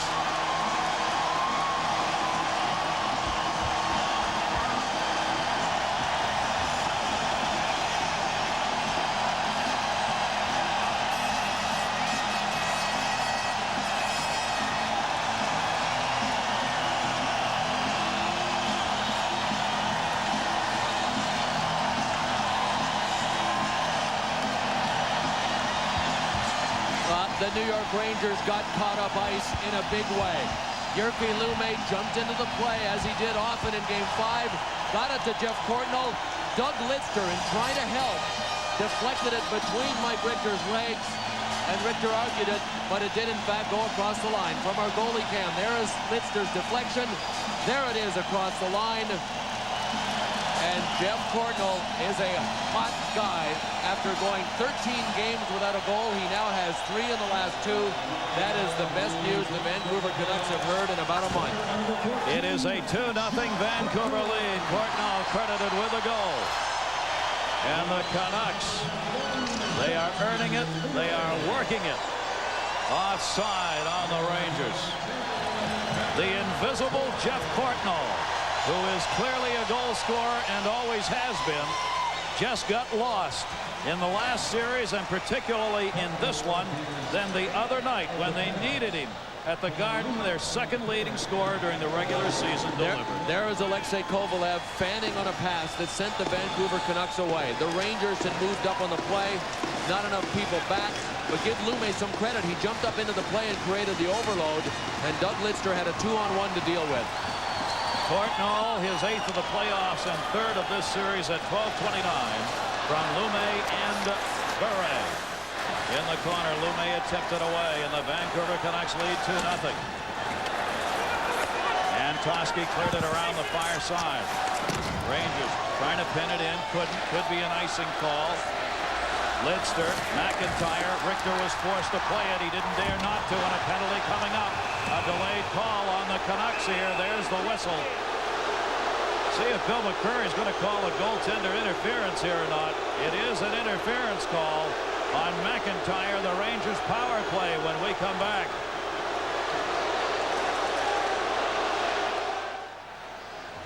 John McIntyre rammed into Mike Richter, so he will sit. This is a chance for the New York Rangers to jump back into this when they trailed 2-0, and it was almost like Mike Richter held onto the puck as bait, hoping that McIntyre would come and get him.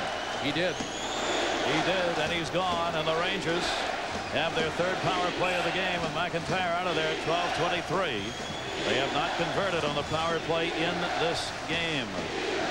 Face-off will be outside the Ranger blue line. Messier will take it against Murray Craven, and Craven won the draw. Craven, nice job on the face-off. Boy, but that one hit Jerry Gauthier, the linesman. It was a huge dump-in by Brett Hedigan, and caught Gauthier. He's all right. Boy, it was a shot.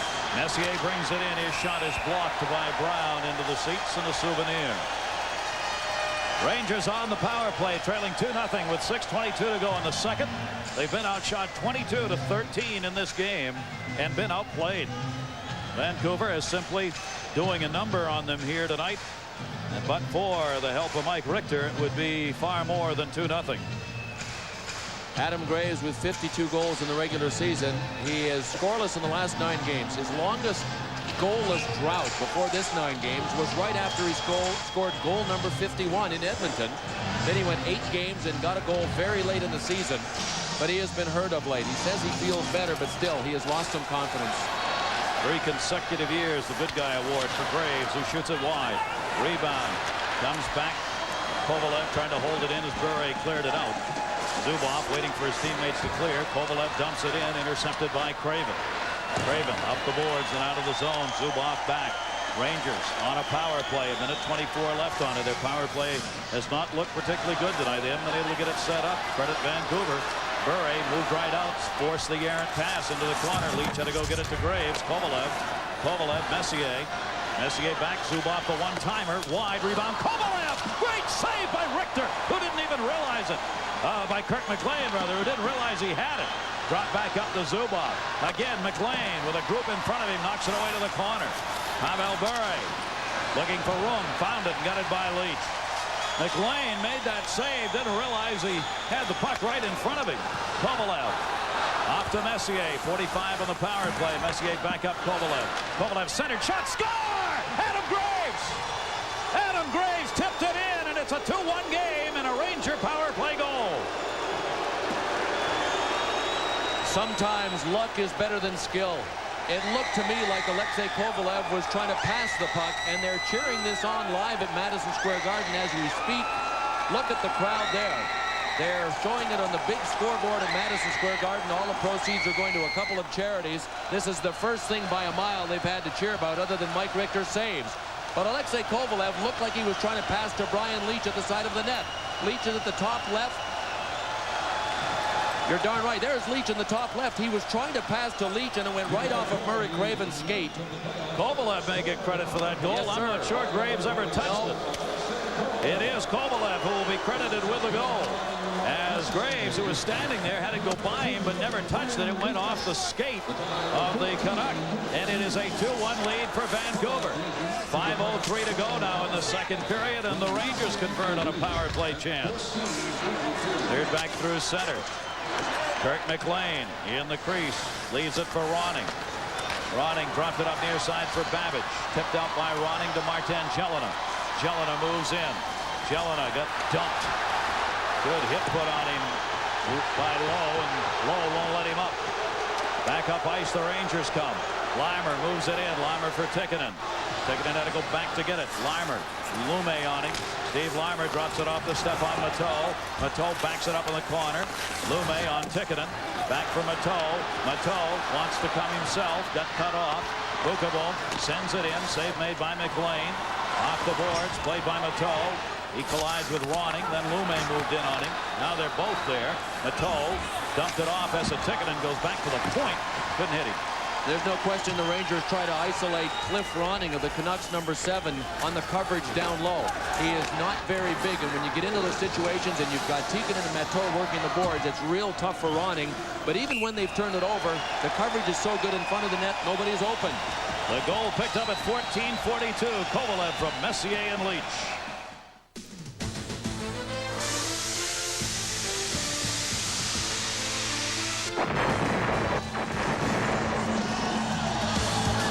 Welcome back to Vancouver. The Canucks lead it 2-1. Shots at 22-17 in favor of the Vancouver Canucks.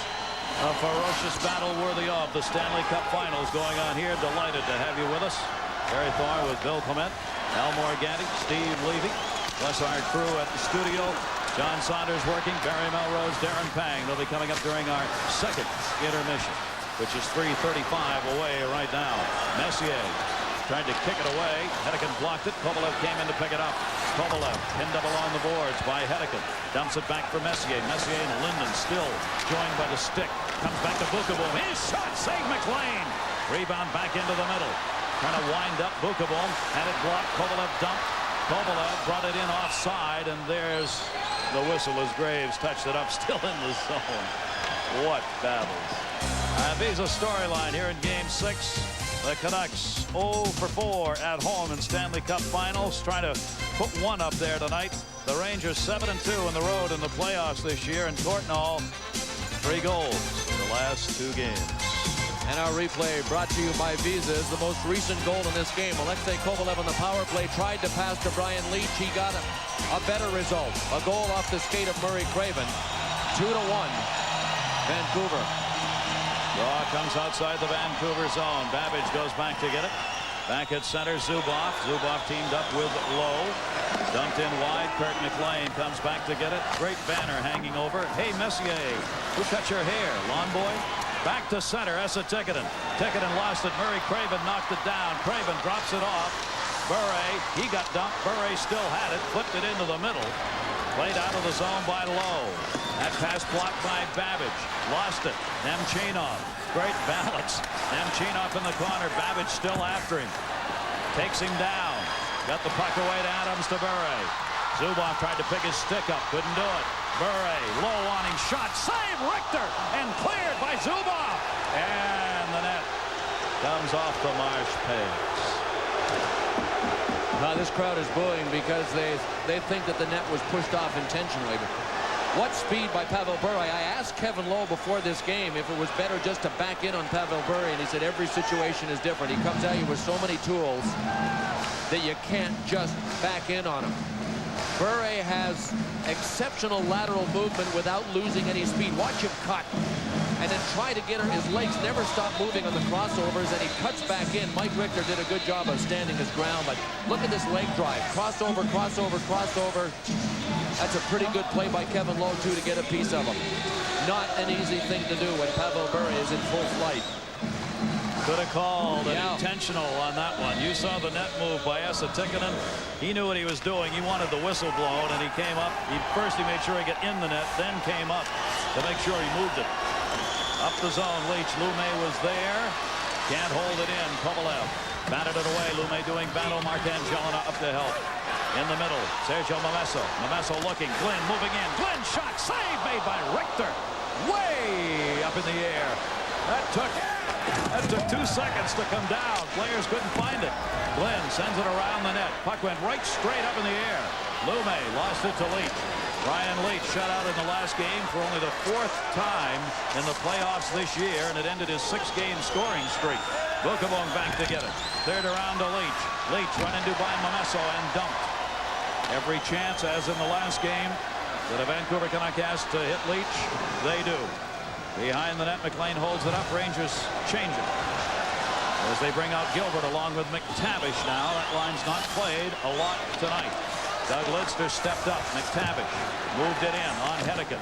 Right up Martin Gelinas and cleared by Ron. With such a furious pace, Mike Keenan has to work his bench in. Here's McTavish. Bure was there to Adams. Craven on the right. Greg Adams off the blocker. Save made again by Richter. Rangers up to McTavish. His pass partially blocked. Cleared out by Babbage. 1 minute left to go here in the second period. Canucks lead it by a score of 2-1. Babbage up for Adams. Adams sends it over. Craven couldn't handle it. McTavish on the return. He got dumped at center ice. Boy, that is the kind of play that the Canucks did not show, and I've mentioned it 3 times in the game because it's exactly the way the Rangers play the neutral zone. Tonight, when a Ranger has gotten the puck in the neutral zone, wham, there's a Canuck right in his face. Daryl Diddick was the man who put that last hit on. Zubov up through center to Larmer. Rangers again changing it up. Larmer dumps it in. Bouncing puck on Kirk McLean. McLean off the boards to Courtnall. Courtnall will take it around the other way. Courtnall has got one on the board tonight. Sent through center to Bure. Bure got it in the zone onside Linden. Linden tied up by Lowe. Richter plays it behind the net. Rangers were trying to find the puck down low. Cleared up to Zubov out of the zone. Nathan Lafayette batted it up in the air. Mateau couldn't handle it. Babbage's pass is blocked by Zubov, and that's 2 periods. Brown and Courtnall have the goals in this game for Vancouver. Kovalev at 14:92 of this period, the only goal for the Rangers. A little separating of players here at the horn. Officials have done that without further incidents. At the end of 2, Canucks 2, Rangers 1. John? All right, Gary and Bill, thanks a lot, and welcome to the New Dodge Intermission Report. John Saunders, Barry Melrose, and Darren Pang. Plenty to look at in that period, including the New York Rangers starting to get a feel for the game. Vancouver owned it for about the first 30 minutes of this one. We'll continue with more of that in just a moment. 2-1 is the score after now 2 periods of play. Vancouver, hopefully for them, 20 minutes away from moving on to Game 7. Alexei Kovalev, though, keeping the Rangers' hopes alive.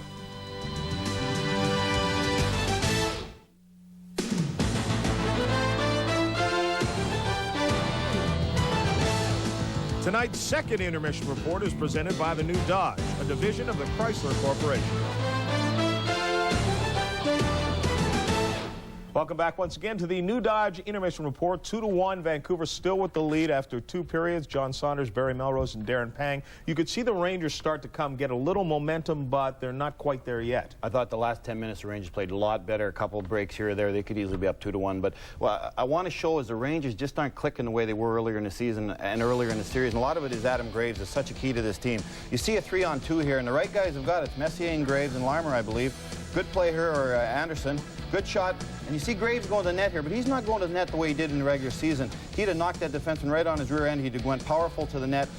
Gary Thorne mentioned about him maybe losing a little weight and not being as strong as he was. Good coverage by Vancouver coming down, picking up Anderson, and good transition game. But Graves doesn't seem to be the Adam Graves of earlier. He's not knocking guys around physically. He's not going to the net with the power he had before. He's only got 3 points in the last 10 games, whereas he had 13 in the first 10 or so. So he's not the same player, and maybe is something physically wrong with him with the travel and stuff. The rumor is that he has a gash on the leg. As the opposing coach, would they be working on that, or is this something that perhaps would slow him down that much?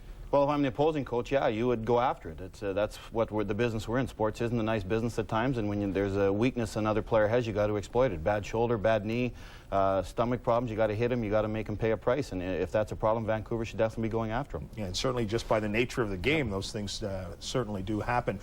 Darren, when you look at the goaltending aspects, Kirk McLean didn't have a lot of work early on in this game. He came up exactly when he had to, and it may have led to a goal. Huge save, just an enormous save, and he has the ability to do so. And Kirk McLean is so calm, he's so cool in the net, but then bang, when you need a real big one from Kirk, he's there, Johnny on the spot in good position, and he makes a 2-on-1 in that second period look awfully easy. And this is a development that happens right in the neutral zone, and Kovalev has the puck, makes a nice quick pass right on the tape to Steve Larmer. Now, Steve Larmer's no stranger, but right here you see already how squared up Kirk McLean is. We talked a little bit about how Mike Richter gets caught out too far and then eventually has to do a lot of little shuffle steps to get going back into a position.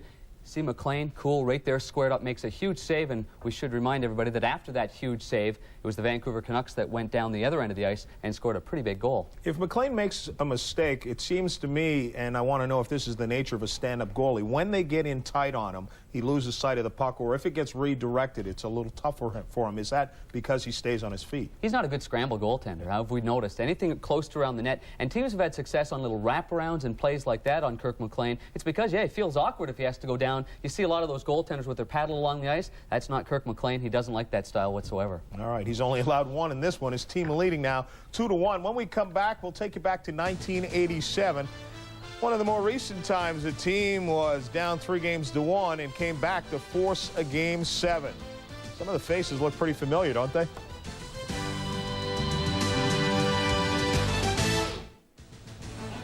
Madison Square Garden, the packed house once again, even though the game's in Vancouver. The Rangers trailing 2-1, and this crowd hoping there's some magic in the 20 minutes ahead. Welcome back once again to the New Dodge Intermission Report, and Mike Keenan, the coach of the New York Rangers, is trying to avoid a Game 7 after leading this series 3-1. He's been there before on the other side of the coin. Let's take you back to 1987, the Edmonton Oilers and the Philadelphia Flyers. The high-flying Oilers, with 2 Stanley Cups already under their belts, jumped out to a 3-1 lead over Mike Keenan's Philadelphia Flyers in the 1987 Stanley Cup Finals. The Flyers refused to die, however, using 3 consecutive goals to erase a 2-0 deficit and win Game 5 on the road in Edmonton. Returning to the Spectrum for Game 6, the Flyers again fell behind 2-0 before Brian Propp tied the game late in the 3rd period, and J.J. Daigneault added the improbable game winner, forcing the first Game 7 in the Stanley Cup Final since 1971. The deciding game started out in the Flyers' favor as current Vancouver Canuck Murray Craven scored early in the 1st period. But the Oilers would not be denied. Mark Messier tied the game for the Oilers, and Glenn Anderson put the nail in the coffin late in the 3rd period as the Oilers survived a major scare to capture their 3rd Stanley Cup championship. It's only happened 4 times in the history of the Stanley Cup Finals, a team down 3-1 coming back to force Game 7, and only once in those 4 times, 1942, the Maple Leafs against the Red Wings, did that team come back and win that Game 7. Barry, last year you were in that situation against the Toronto Maple Leafs, and you felt you were getting stronger as things went on. We played a great game in Game 5. We lost it, but we were going home down 3-2, but we played so well. We really felt the momentum was on our side. We really felt we were going to win the next 2 games. We were a confident club. I feel that in Vancouver also. They look real confident. They're saying the right things. I think they believe they can win this thing, and that's scary when the team that was down thinks they can win. Darren, as far as the goaltenders now, if a Game 7 is forced, it means that somebody's won 2 in a row and somebody's lost 2 in a row. How does the confidence factor fit in? Well, I think when you look at this series right now with Mike Richter and Kirk McLean, I think that the great thing that's happened to the New York Rangers is Mike Richter has been brilliant. Bouncing back from a subpar performance in Game 5, he's got the confidence going. I mean, if he were to come into Vancouver and get blown out, then it wouldn't be the same situation. I think he's got confidence. He's back on a roll again. Well, the Edmonton Oilers in that 1987, and this team of the New York Rangers is filled with Edmonton Oilers players who have gone through this before and won that Game 7. How does experience fit in here? It's definitely a positive for the Rangers, no doubt about it. Messi has been through it. A lot of them have been through it. That's something they'll lead. But you never want to get into Game 7 because all of a sudden it goes off a skate, it hits something and goes in. You don't want to put yourself in that position after you've been up 3-1. All the momentum will be in Vancouver's favor. But again, it's hard to win 3 in a row at the playoff time. Darren, the nature of sports tells us that at the beginning of the season, if someone said to you, you will have a 1-game playoff at your building at the end of the season to win the Stanley Cup, you'd probably take that at the beginning of the season. And now, right now, if you're the Rangers, you're saying, we don't want to go back home for Game 7. Why is that? Well, obviously a lot of pressure there. And we saw in Game 5 what happened. All the TV cords are running through their locker room. There's 1 million police officers there. They're all getting ready for this big, huge party. I think that experience that the Rangers dealt with in Game 5 would help them for a Game 7 situation. The experience that the Edmonton Oilers overcame against a youthful, exuberant Philadelphia Flyers team in 1987, it benefited the Edmonton Oilers that year. And I think in a situation like this, the experience factor would certainly help the New York Rangers. It's going to be an interesting 20 minutes ahead to find out if we are headed to a game number 7 as we continue with the New Dodge Intermission Report. Pavel Bure has been blasting away on Mike Richter, and watch Richter not even flinch as this one goes directly off of the front of his mask. 2-1 is the lead for Vancouver. Times Square in Manhattan. Could there be a celebration there tonight? The New York Rangers have some work to do in the next 20 minutes. This was the celebration after Alexei Kovalev got the Rangers on the board to make it a 2-1 game. If Vancouver holds on to their lead, it will force Game 7. Tuesday at 7:30 Eastern Time, we hit the air with the Quest for the Cup, a half-hour special, followed by the deciding Game 7. Back in a moment.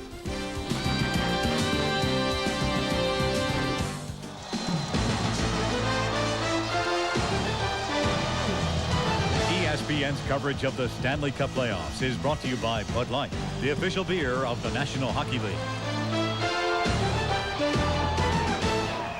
And welcome back. They are wild, and right now they are happy because their Vancouver Canucks have got a 2-1 lead to take to the third period of play. Welcome back, everybody. Gary Thorne, Bill Clement. It is a wild crowd, and why not? They get a chance to send this to Game 7. They have outplayed the New York Rangers in this game. They're seeing a hell of a team in front of them, the Vancouver Canucks in this game, Gary. Not only superior defensively, but the Vancouver Canucks, as we mentioned in Game 5, got their offense going. The guy that got it going in Game 5 again has got it going here in this one, Jeff Courtnall, who scored a goal in the second period. You can see the first 4 games he did not have a point, and he was -2 in the last 2 games, 3 goals and a +3 rating. But we talked about the defenseman jumping up into the play. Here is how Courtnall's goal started. The Rangers on this play, Kovalev turned the puck over. Look where Lume is. When Kovalev turns the puck over, Lume is almost at the goal line. He digs in to join the rush. The forwards for the Rangers went for a change. Nobody picked him up. Where is he? Here he comes, all the way from his own goal line to create an overloaded situation on the rush. It was a 2-on-1 with Courtnall. Beautiful pass, and Courtnall didn't get it into the back of the net, but he got it over the line, and that's all that counted. And they have the 2-1 lead, and the New York Rangers being asked to respond. Brian Leetch, 2 periods of play, continuing to pile up the ice time. Yes, but it's a rough ride for Brian Leetch. We knew that the Vancouver Canucks would try to push him around physically, and that has been the case. If it hasn't been John McIntyre, it has been Sergei Momesso. Every time Brian Leetch is on the ice, bang.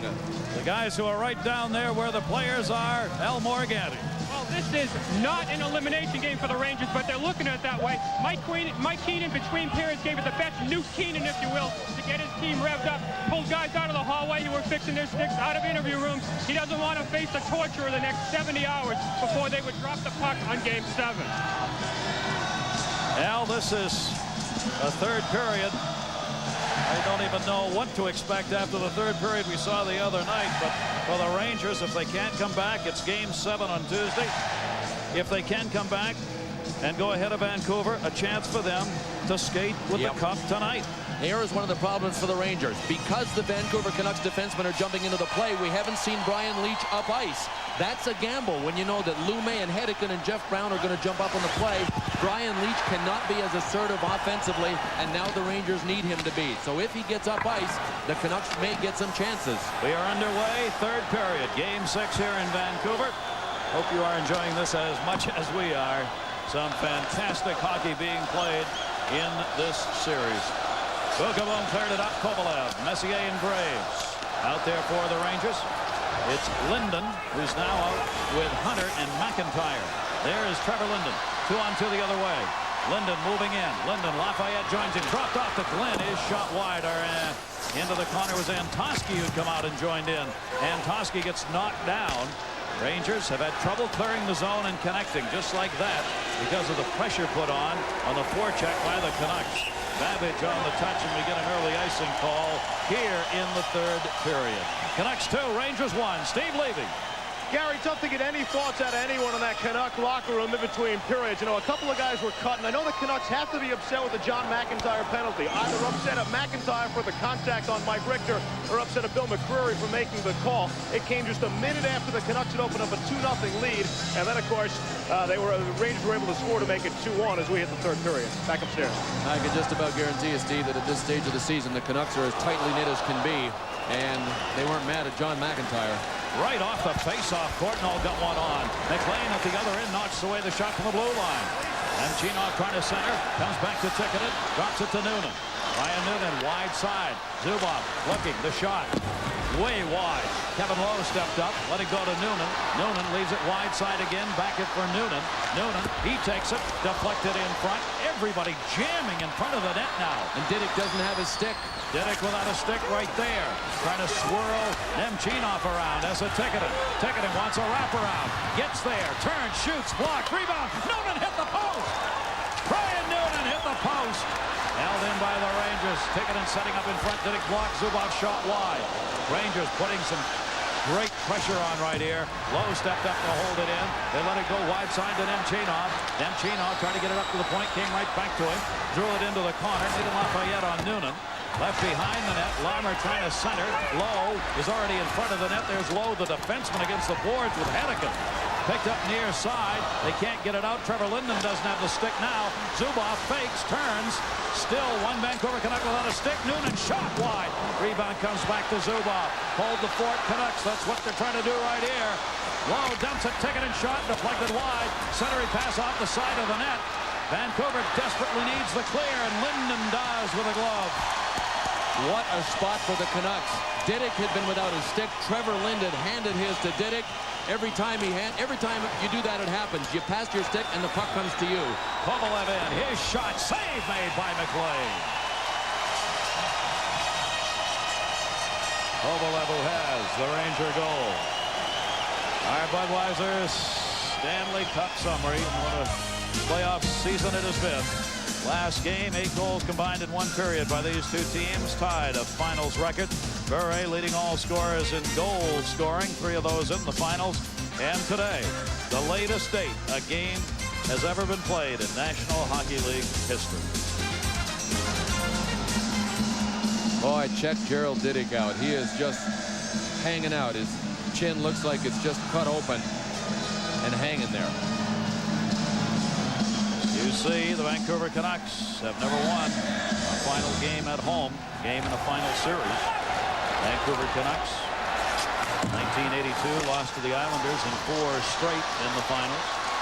They've not been able to get one against the Rangers, who came out here.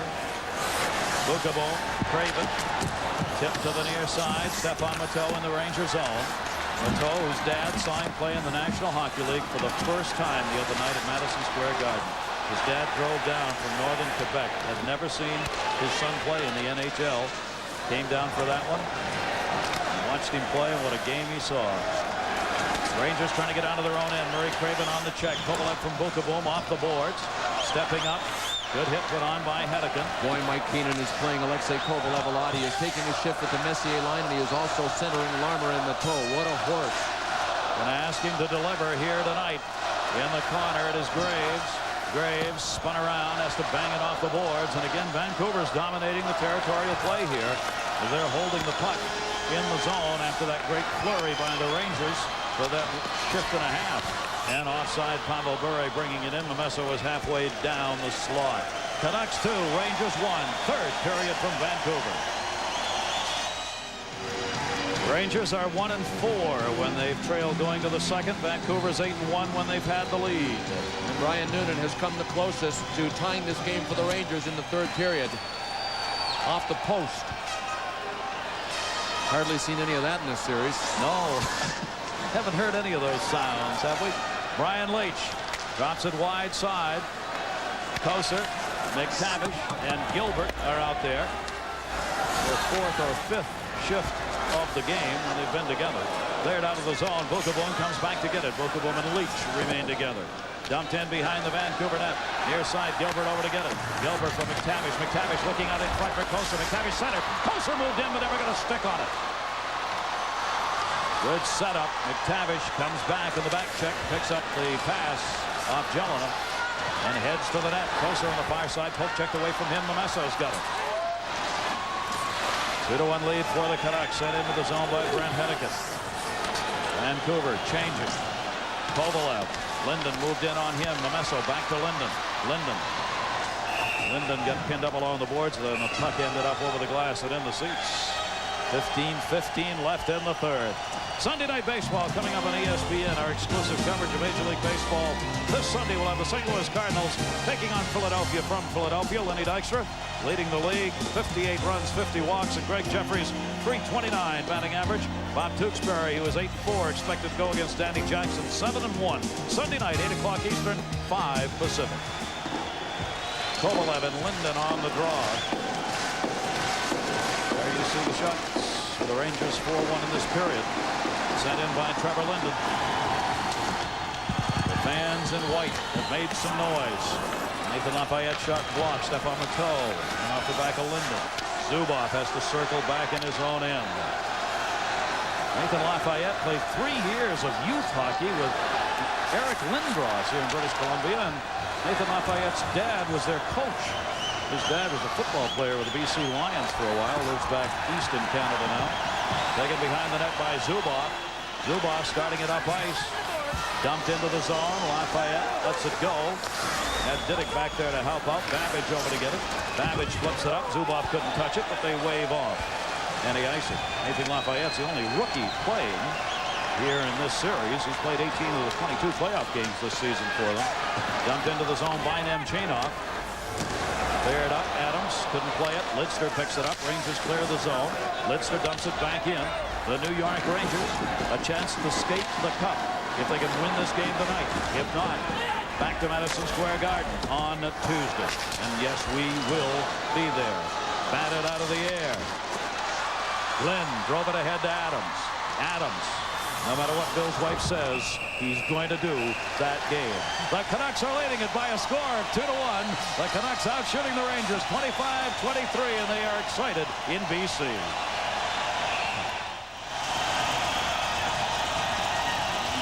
Richard Dean Anderson, the man in black. He's the only guy not shaking anything white. He must be a Rangers fan, although he shot MacGyver for many years right here in Vancouver. That's where the program was shot. He sure looked excited. Face-off coming to the right of Mike Richter. Leach takes it behind the net. Near side for Graves. 13:46 to go. Third period.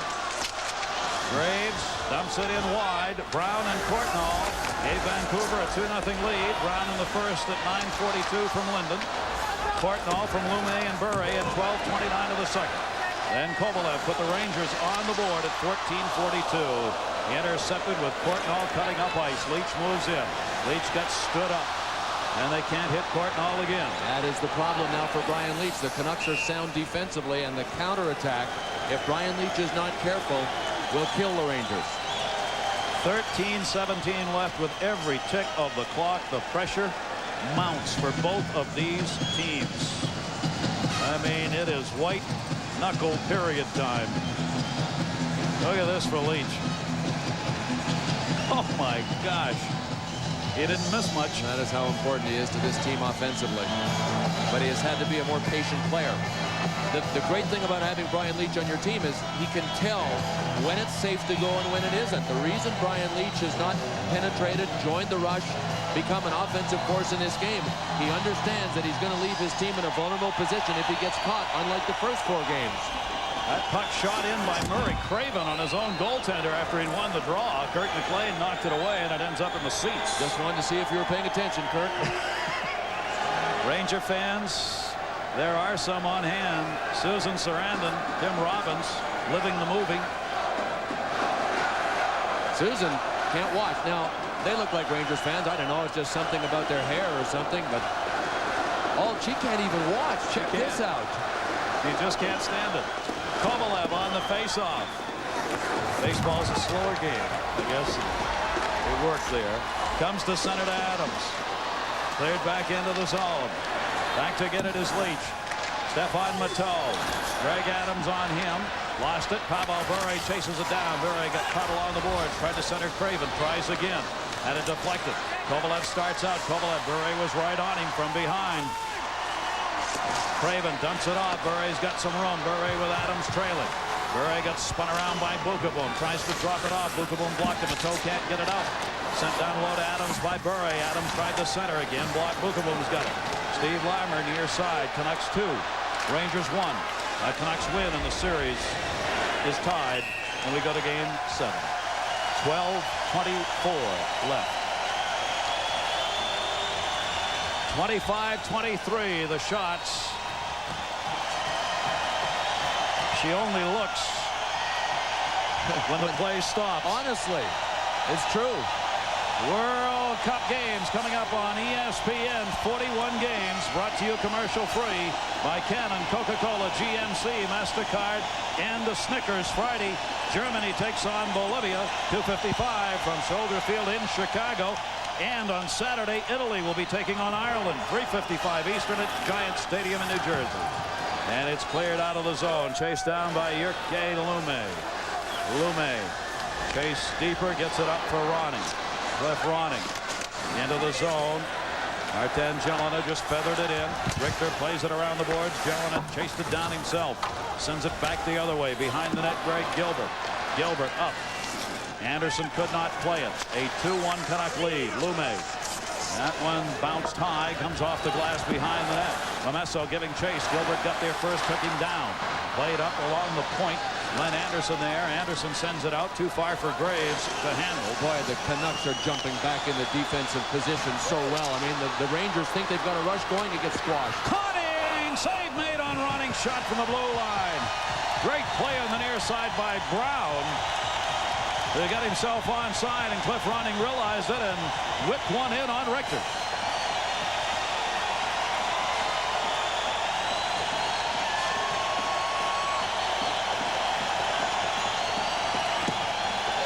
They saw the game from New York and don't want to be outdone. This used to be one of the quietest buildings in the National Hockey League for years.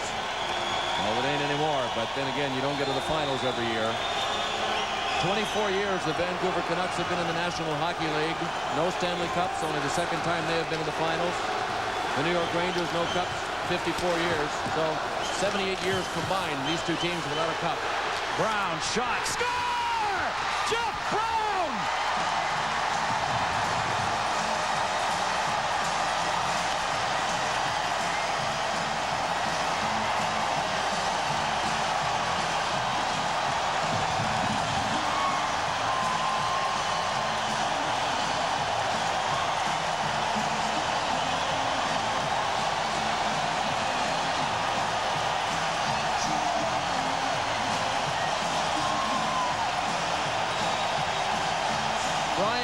Was being tackled, and he just dumped it out in front right to Jeff Brown.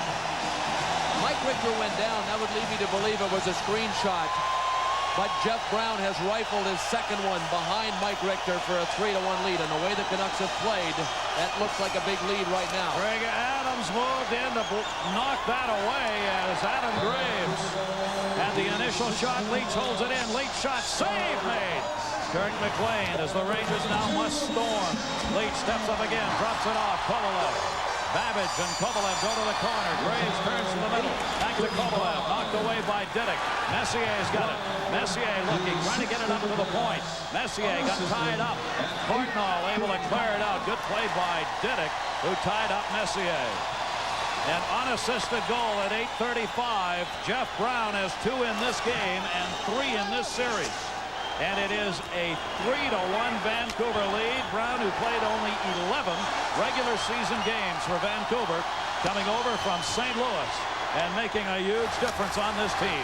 Lumme, and they have gone nuts here at the Pacific Coliseum, and why not? Dropped off. Rangers ticking and breaking. Couldn't handle it. As the ticketing cuts in, McLean had to play it. Near side, Noonan shot. Save made. Puck loose.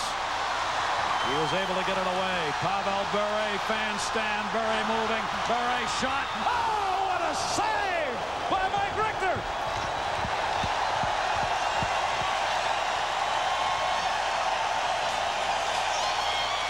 Well, the Russian rocket is officially off the launching pad.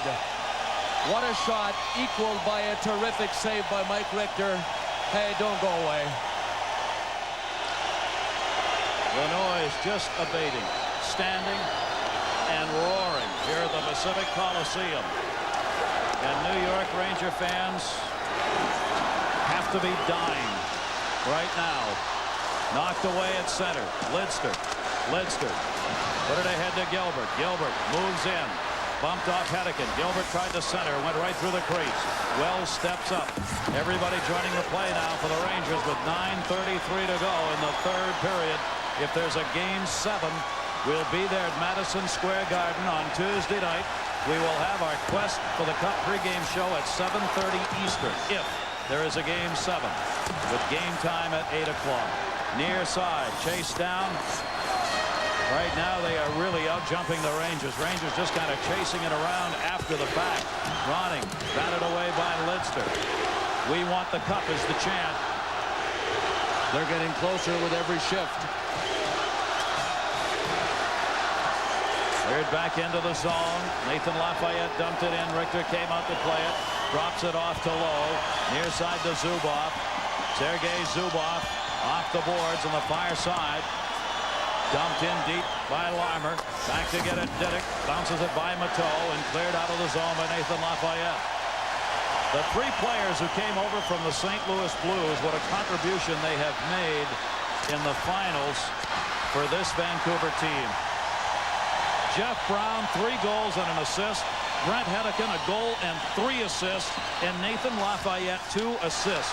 That's 4 goals and 6 assists for those 3 players who came over with 11 games to go at the end of the regular season. That is just in the finals. Courtnall lost it. Comes to Graves at center.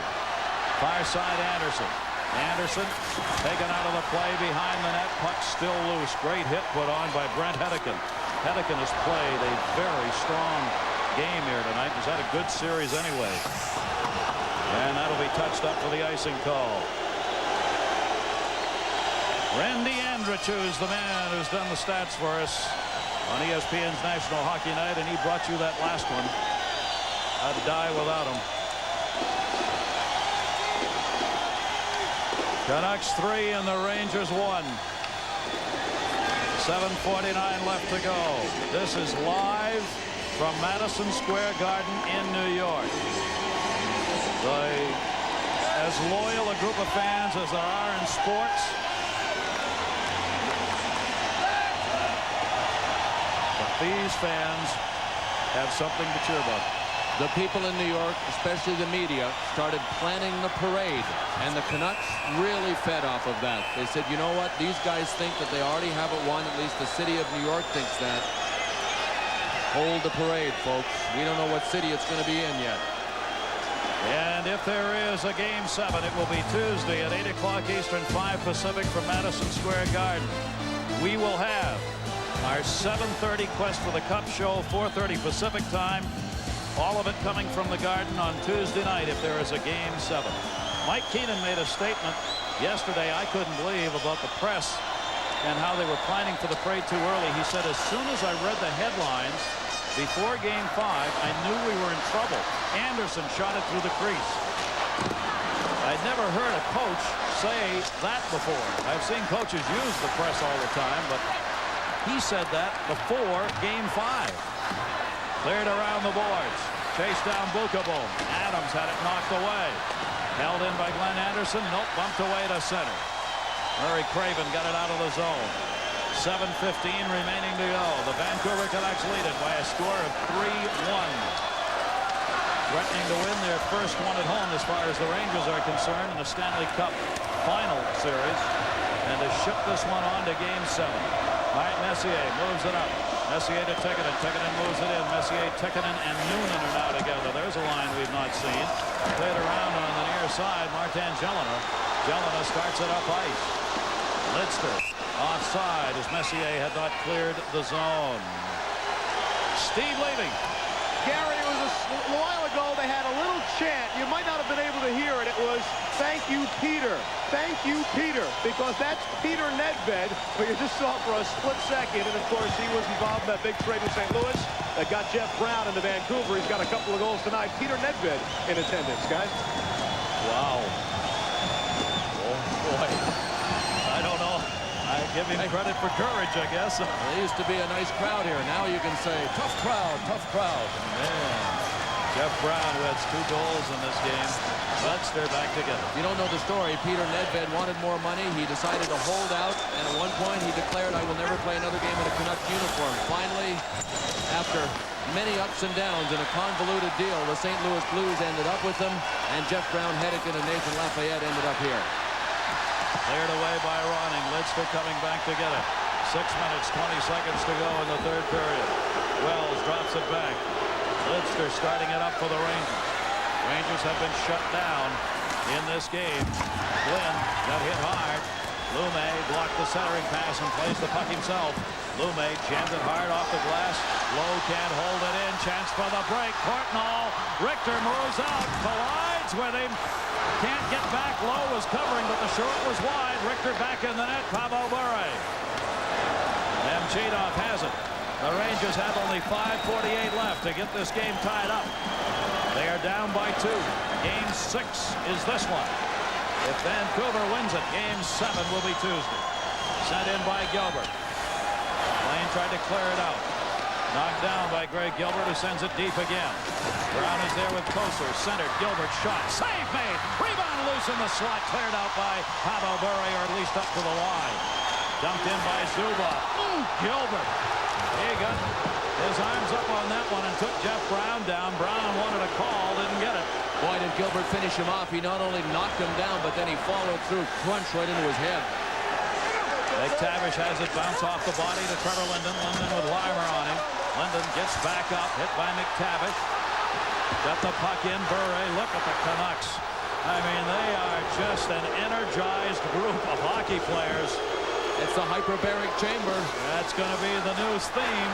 Weimer sent it in front. Couldn't connect. Behind the net, Kovalev looking. Kovalev centered, blocked. Stefan Matteau trying to kick it away. Linden was there. It is frantic. Matteau moves in on Linden. Bure wanted to clear. Zubov chases at center. Courtnall batted it away from him. Spun around, and Kovalev plays it up ice to Matteau. Matteau with Hedeken and Didick both there. Didick clears it around near side. Nathan Lafayette. Lafayette sends it out of the zone. It will be an icing call.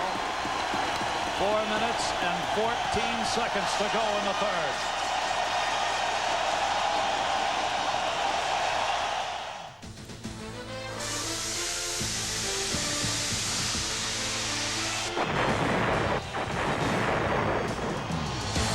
The Pacific Coliseum rocking as probably it has never rocked before here tonight. And their Vancouver Canucks have responded to take a 3-1 lead. They are trying to do what only one other team has ever done in the Stanley Cup Finals. And that's come from a deficit where the other team has won 3 and come back and win it. 1942, it was Toronto against Detroit. The only time that's happened. And for the Rangers, there is another day to be had. But when you are facing that 1940 chant and it comes down to one game, and it's going to be at the Garden, yell. Far side Bookable off Leach's shot. Messier behind the net. Messier pinned up by Glenn. Off to Graves. Graves dumps it back. 4 minutes to go in the third. Messier to Leach cutting. Everybody's up. Nobody's staying back. Leach's shot deflected wide in front. Bookable. That last series, there was nobody back at the blue line when Leach had moved in on the right. Leach is back there now, sweeps it wide side, nobody to help it. Lume picks it up and brings it in. Lume shot wide off the glass.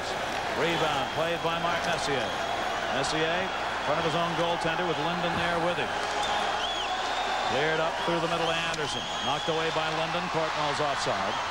Stopping the clock with 3:29 left in the third. Our Pringles storyline. Only 4 teams have come back from 3-1 deficits to force a Game 7 in Cup Final history. And after 2 periods in the playoffs, those are the numbers those teams have. And our Pringles replay of the third period. Jeff Brown's second goal, a blast from the point that gave the Vancouver Canucks a 3-1 lead. And it is held up to date. 3:29 to go. Mike Keenan, the Rangers coach, now has to be thinking about getting Mike Richter out. And you know that he can't wait all that long. He's got to make up 2 goals, not 1. I would think somewhere just under 2 minutes are in that area. Whether they lose 4 or 5 to 1 or 3 to 1 doesn't matter. You got to give himself a chance, give the team a chance to tie this game up at least. Lidster back to get it. 3:13. Touched up with the icing call. Neither team has used their 30-second timeout yet. We've got 3:12 to go.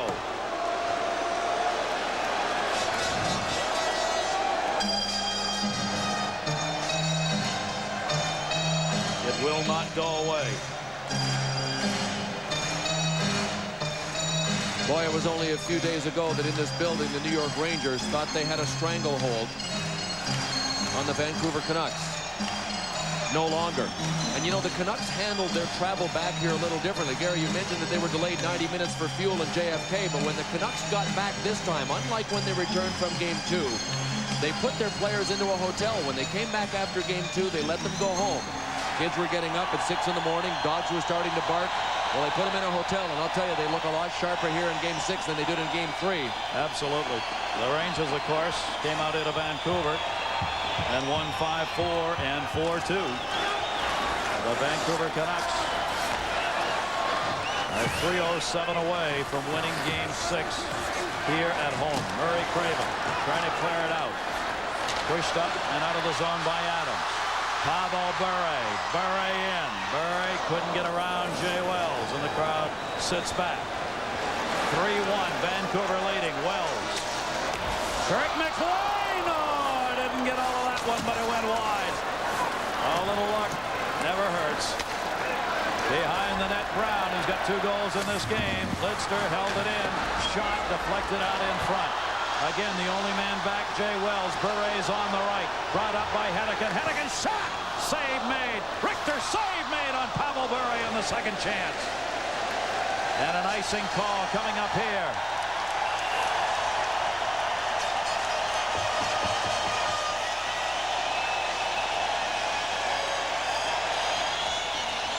It's going to finish the way it started. If you haven't been with us since the opening drop of the puck, you've missed a whale of a game. This shot by Jay Wells was going wide. McLean almost hooked that into his own net. The Canucks came right back to the other end when the Rangers got caught. Brett Hedican couldn't get the pass across. Jay Wells, by the way, played that really well. He stayed in between Bure and Hedican and actually forced Hedican to take the shot. Good save by Richter. If the Rangers get possession and are able to rush the puck, watch for Richter to come down. Rangers do win the draw. Zubov behind the net. Zubov starting it up. Kevin Lowe. Richter's not going anywhere. Lowe brings it in. Lowe to Kovalev. Shot off the end of the glove. Was wide of the net. Zubov shot. Deflected in front. Good play by Didick to get it out of the jam. Wide side to Kovalev. Kovalev back in front for Mateau. Tried to bat it out of the air. Got a whistle. The puck did come loose. Bill McCreary said McLean had it long enough. 1:53 left. If Vancouver wins this game, Game 7 will be Tuesday. We'll start with our Quest for the Cup pregame show at 7:30 Eastern, 4:30 Pacific from Madison Square Garden. Game time is 8 o'clock. But join us earlier, 7:30, our Quest for the Cup pregame, if there's a Game 7, and that if is becoming more and more like a probable. Minute and 53 seconds away from it right now, and surprisingly to me, Mike Richter is still in goal. It's a live shot of New York. If there's any celebrating going on, it's just because it's Saturday night. Madison Square Garden, they are just sitting. Kovalev's got it. Kovalev comes back out. Bukaboom there. Bukaboom flipped it ahead. Limer trying to get it in. 1:38 to go. Lafayette giving chase. Pushed it in the middle. A Cardinal! Hit the post. Lights on. The light is on. The light is on. There's no goal. The light is on. There's no goal. Limer to Leach. Leach shot. Deflected off the boards. No goal at the other end. Bill McCreary was there. The light came on. McCreary waved it off. The video replay judge will be looking at it right now. Bukaboom behind the net. You're looking at the time remaining. Bure missed it on the short side. Rebound. Messier tipped it off the boards to Leach. Leach over to Anderson. Glenn Anderson. Anderson in. 1 minute left. Shot. Messier scores! Mark Messier has made this a one-goal game. It is 3-2 with 58 seconds left in the third period. Yeah, a little bit of chucking and jiving in Madison Square Garden in New York. Nobody is really celebrating, but they know they got a chance. But there's more to come here. Bill, if this went in, Messier's goal won't count. Right. That went in. Did it go in or did it go crossbar post? or did it go crossbar post? It did hit 2 items, there's no question. And you're absolutely right, Gary. If the video replay judge rules that Jeff Courtnall's shot was a goal, it negates the Messier goal. You go back and reset the clock to when that goal went in and pick up play from there. Now the question is, did that goal, was that puck in that Courtnall shot? Can you imagine this? Game 6 of the Stanley Cup Finals. It was a goal! They put a 4th goal up on the scoreboard. It was a goal! Jeff Courtnall has given Vancouver a 4-1 lead. Messier's goal will not count. Bill McQuarrie must be explaining to Pat Quinn that the clock has to be rewound now. And it's up to 1:32. That's when Courtnall scored. There's no argument, because that's the rule. Well, here is the goal. It did count. Jeff Courtnall's backhand shot, yes, sir. Way in. Yes, sir, up into the back hoop. The back hoop at the top of the net, and then off the post and out. No question. Unquestionably. It hit the post on the way out, and I think that's what maybe was a little bit confusing. It was confusing to me the first time I saw it. What a bizarre turn of events. That is the first time I have seen that happen. Me too. Since the rule was instituted. That a goal goes in, the video replay judge does not call down until the next whistle. So play goes on. But if another goal is scored, as Messier did, it gets wiped out. You reset the clock, and that's what's happened. But the Vancouver Canucks now have a 4-1 lead. 18-28. Courtnall from Lafayette and Diddick. Courtnall has 2 in this game. Brown has 2 in this game. And there is going to be a Game 7 at Madison Square Garden on Tuesday night. Gary, you know what is bizarre? If you look up at the time on the clock, not the game clock, the time of day, 7:39, it's going to click to 7:40. In military time, that's 1940. It just won't go away. Nathan Lafayette clears it out. Now we're in the final minute of this game for the second time. Brought into the zone by Graves. It's going to be a wild night in Vancouver, British Columbia. Linden got knocked down twice. Messier hit him as he was trying to limp to the bench. Oh my gosh. Trevor Linden had been knocked down and was hurt. He got up and tried to get to the bench, and Messier went by and elbowed him. Messier sends it around the boards for Lidster. 22 seconds left to go. This is the first time the Vancouver Canucks have won a Stanley Cup Finals game at home. They're doing it here in Game 6. They are going to even the series and send it back to New York on Tuesday night. Listen to the crowd from Vancouver.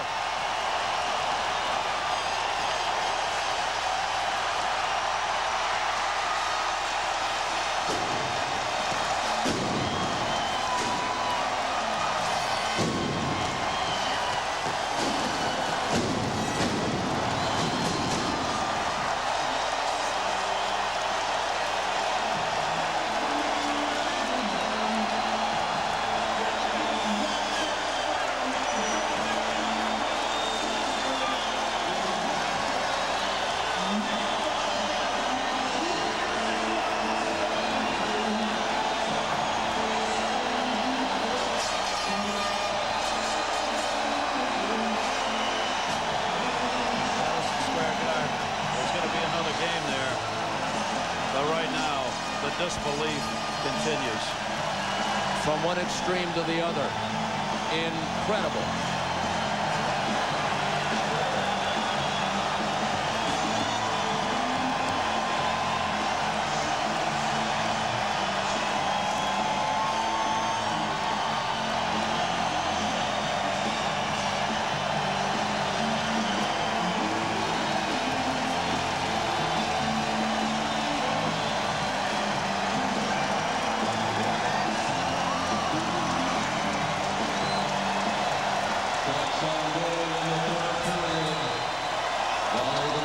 Jeff Brown, 2 goals.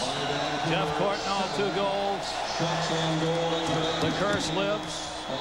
Eric McLean, 28 saves. The Canucks out shooting the Rangers 31-29. And the Vancouver Canucks, down 3 games to 1 in this series, have won one at the Garden. They have won one at home. They have evened the series. And this series goes, incredibly, to a Game 7. We knew the Vancouver Canucks were a quality hockey team. They had knocked off the numbers 2, 3, and 4 seeds in the West. But through the first 4 games in this series, they did not show it. But they won one of those 4 games. They won Game 1 in spite of the fact that they were greatly outplayed by the New York Rangers. And here they are, going to a Game 7. Jeff Courtnall, Jeff Brown being announced as stars of this game. Courtnall 1, Brown 2, and Kirk McLean.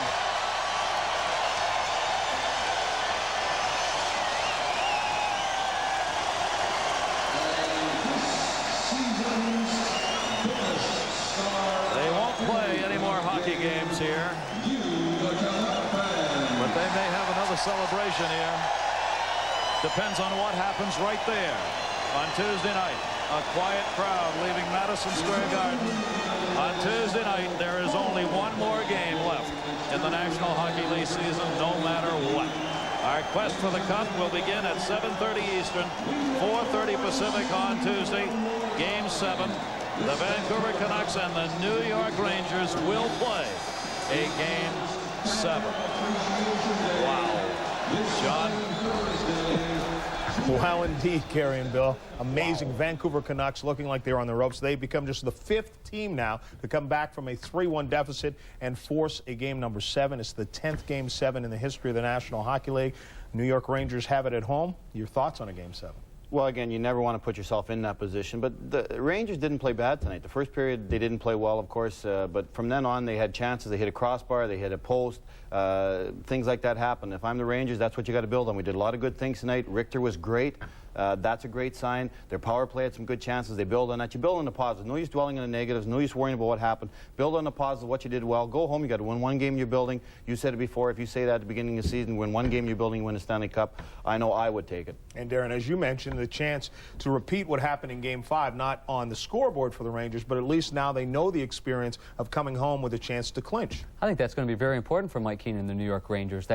I think that ability to bounce back after facing the adversity in Game 5 and not responding to that. And I would have to say then again, though, going back to goaltending, that Mike Richter now will have just such a weight load of pressure on him. I know he played strong in this hockey game, exceptionally well in the first period, but wow, what a load of pressure he's got going back home. Yeah, without question, the pressure is on every player on both teams, and your hats off to the Vancouver Canucks, I'll tell you, to force this game number 7 after looking like they were out of it after 4 games. 7:30 Eastern time, we hit the air on Tuesday with the quest for the Cup, a half-hour special, followed by the ultimate in sports, a Game 7 in the Stanley Cup playoffs. And this is a look at Madison Square Garden. They knew that there would be another game. They may not get a chance to be there. Welcome back to our Stanley Cup studio. SportsCenter comes along in just about 7 minutes' time. The New York Rangers will see a game number 7 against Vancouver as the Canucks force it by winning the last 2 games. They win tonight 4-1. As we told you earlier, there was a sellout crowd at Madison Square Garden. Let's go there now, join Jimmy Roberts. John, well, you know, all night long we've been joking around and we've been calling this virtual reality because there's been everything here but a hockey game. I'll tell you this, though, that virtual reality is just as painful to the 10,000 who are here at Madison Square Garden tonight. Interesting thing, I talked to a bunch of Ranger fans after the game, or actually late in the game, and not one person that I could find felt comfortable with the odds of the team with the best record in hockey in a Game 7 in their building. Kind of strange. The biggest flap of the night occurred late in the 3rd period when Anthony Mason and John Starks came in to have a look. They, of course, getting ready for their game tomorrow, but no joy in Mudville. Game 7 on Tuesday night. John? All right, Jimmy, thanks a lot. So there will be a Game 7, as you mentioned. There will not be any more hockey played in Vancouver, but you can bet there will likely be a sellout crowd there on Tuesday night as well to watch the game. Let's re-go to Vancouver and rejoin Gary and Bill. Well, it is an absolute madhouse here in Vancouver, British Columbia. These fans didn't believe there'd be another game here about 3 nights ago. Not only was there another game, but there was another win. First time they've ever seen their team win a Stanley Cup Final Series game after they had lost 4 of them. Only the second time they've ever been to the finals. Commissioner Gary Bettman of the National Hockey League came in and just said, what a night, huh? It was an amazing game. It's been a great series. Both teams are playing well, and if you're a fan of hockey, or we're going to turn you into a fan of hockey, this is what it's all about. Gary, you were talking about how everything worked here tonight, officially, with a video replay, all of it. Well, actually, I root for the officials and for no incidents, and there were 2 important uses of the video replay, and it worked well, and McCreary had a real good game. Well, we've got you surrounded right now. Let me ask you something. If you had scripted this playoff year, could you have scripted it any better? We're taking a look at the replay, which worked while you answer this question, but could you have scripted this any better? Fortunately, I don't get to script things, and we take it as it comes. And if hockey fans and sports fans all over North America and throughout the world are being turned on, then this is what it's all about, and that's what's great for hockey. That was a Courtnall goal that, in fact, did work. Gary, thanks very much, and congratulations on a very successful first year. See you guys on Tuesday night. We'll be in there. New York.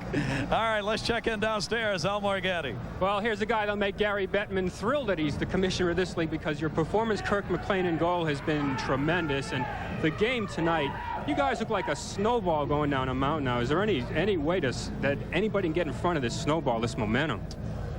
Well, you know, we're playing pretty well. This is one of the Rangers. I mean, it's been a good, hard-fought series, and you know, things are going well for us again right now, but we haven't got anything. There's still 1 more to go. We still have a big mountain to climb. We have to go back into MSG and do a job. Honestly, you go into New York, all this stuff about getting ready for the parade, getting ready for the celebration, did that fire you up? That might have a little bit. You know, I don't know. I don't think any of the guys really talked about it or read the papers or anything. You heard odds and ends about the parade being planned, and then when they tied it up 3-3 all the other night, they were handing out Stanley Cup T-shirts in the streets and what have you. But I mean, we've just stayed patient and kept our cool and you know, kept working hard and playing, getting back to a system. I think in the first 3 games or so, we got a little individual, and it you know, it cost us maybe a couple games or a couple goals here and there. And for us to win, and what has made us win in these playoffs, is a good, patient, disciplined hockey game. All right, congratulations. Thanks for a great show, and good luck in what should be a great game Tuesday night. Thanks. Gary and Bill? Al, thanks very much. And Al, worthy of the words you just spoke, a great show. For the National Hockey League, obviously trying to extend their audience, this is what they needed. It started in the semis. The New York Rangers series against the New Jersey Devils was just about second to none. Now we've got one that looks like it may surpass that series. Incredible stuff. There's going to be a game 7, Madison Square Garden on Tuesday night. So, hope to see you there. John, to you. Gary, you will see me there. We'll be there at 7:30 Eastern Time with our special, The Quest for the Cup, and then the game at 8 o'clock. Sports Center is coming along in just a moment as soon as we finish our coverage of the Stanley Cup playoffs. So the New York Rangers could not get the goal they needed. It was a 2-1 game when Brian Noonan went over the shoulder of Kirk McLean, had him beat, but he caught the outside of the post. 4-1 is the final. This is it. Game 7 forced for Tuesday night. It's the 14th, in case you're looking at your calendar. 7:30 Eastern Time. We begin with the quest for the Cup. 8 o'clock Eastern Time. Near after that, we drop the puck in game number 7. Welcome back again, John Saunders, Barry Melrose, and Darren Pang. As we head to game number 7, Vancouver can take stock in the fact that a couple of guys who hadn't played that well have really picked up their game. Well, Jeff Brown, who I put on my all-star team, really hadn't done much the first 3-4 games of this series. The last 2 games, 3 goals, playing well defensively, good power play. And Jeff Courtnall, 4 goals in 2 games plus a physical force. So those 2 guys are really playing well. And Kirk McLean, who had a couple of iffy games in Vancouver, and even in the game they won, the last game they won, he had a bad spot there. He's back as well. Resilient fella, isn't he? Really bounced back strong and came up with just a huge save on a 2-on-1. Steve Larmer had the shot and he made the save, so he was the difference in this one. So we head to a game 7 as a result of that. For Darren Pang and Barry Melrose, I'm John Saunders. Thanks for watching. We will see you again Tuesday night at 7:30 Eastern Time. SportsCenter's up next.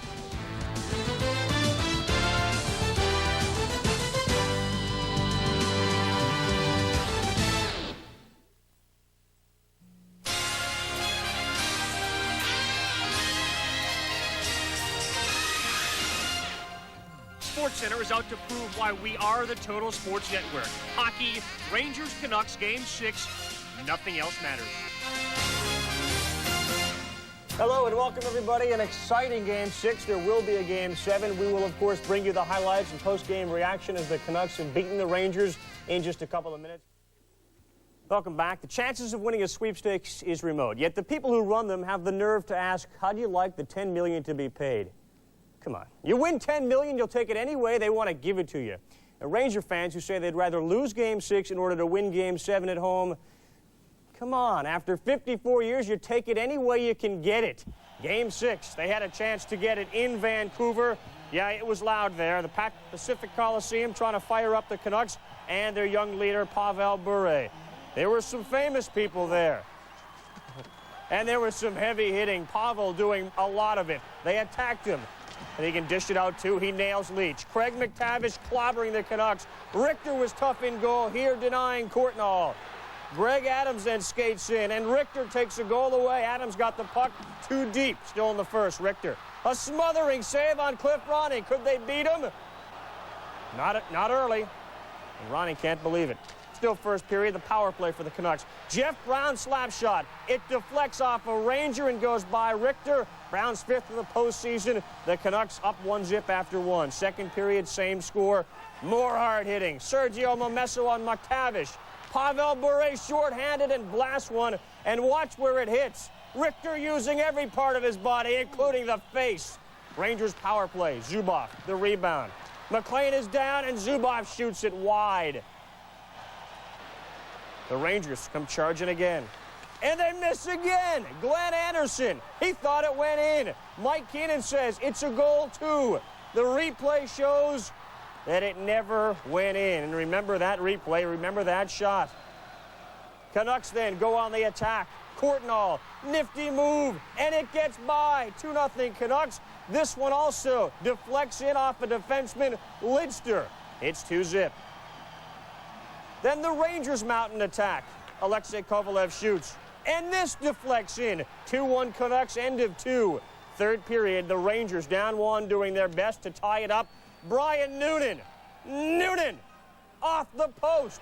Jeff Brown, slap shot. Another goal for Brown. It's 3-1 Canucks. Under 2 to go. It is same score, 3-1. Watch Jeff Courtnall. He appears to score. The light goes on. But again, play continues. We saw a similar play earlier. On the other end, Glenn Anderson, Mark Messier. It's a goal! It should be 3-2. Or should it? We go back to the shot that was taken by Jeff Courtnall. Was this a goal? The referees say, yes, it was a goal. And that was the curse. A little 1940 chant from the fans in Vancouver. Jeff Courtnall does score to make it 4-1. That's the final. We do have a Game 7. The Canucks are 6-0 when facing elimination this year. Brown and Courtnall have been the story. Check it out. In the first 4 games, they didn't score. The Canucks as a team scored 7 times. In the last 2, Brown and Courtnall, have 7 of the Canucks' 10 goals. And what a difference those two have made. So there will be a Game 7. Fantastic game by Vancouver. A lot of people counted them out. I guess it's fitting the way this has gone. So the Canucks win for the first time ever on home ice in 5 tries in Stanley Cup competition. And so 42 with the Toronto Maple Leafs, the only team that's overcome a 3-1 deficit. They're chanting that up there. And meanwhile, 1940 is getting louder than ever. For more on the series, even in Game 6, let's go out to Gary Thorne and Bill Clement at Pacific Coliseum. Carl, Gary, thank you very much. Back here, the celebration's still going on outside, but inside it is finally quieted down a little bit. Not outside, though.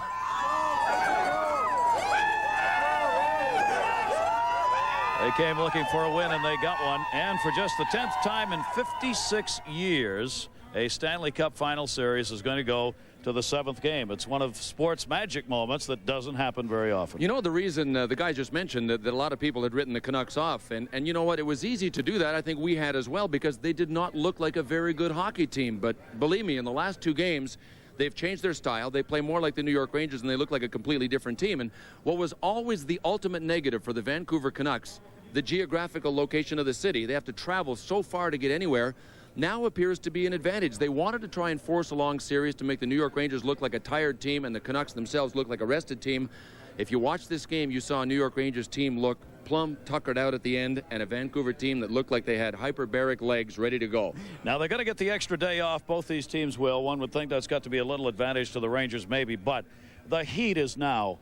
I mean, if ever anybody had turned up a burner on a team, the burner's been turned up on the New York Rangers. 1940 chance will be everywhere in the New York papers tomorrow. Yeah, I agree, Gary. I think there will be a little tenseness from the Vancouver Canucks. Remember, this is the first time all of these players have had a chance to eliminate other teams, with the exception of a few who have Stanley Cup rings, but most of them, their first chance to play in an elimination game where they can eliminate another team and win the Stanley Cup. But without question, the pressure will be on the New York Rangers.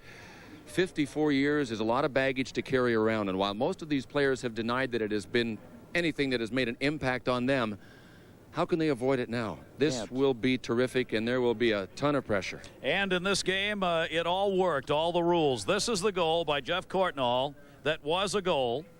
The light came on. The referee could not see whether it had gone in or not, so he let the play go. And what happened at the other end?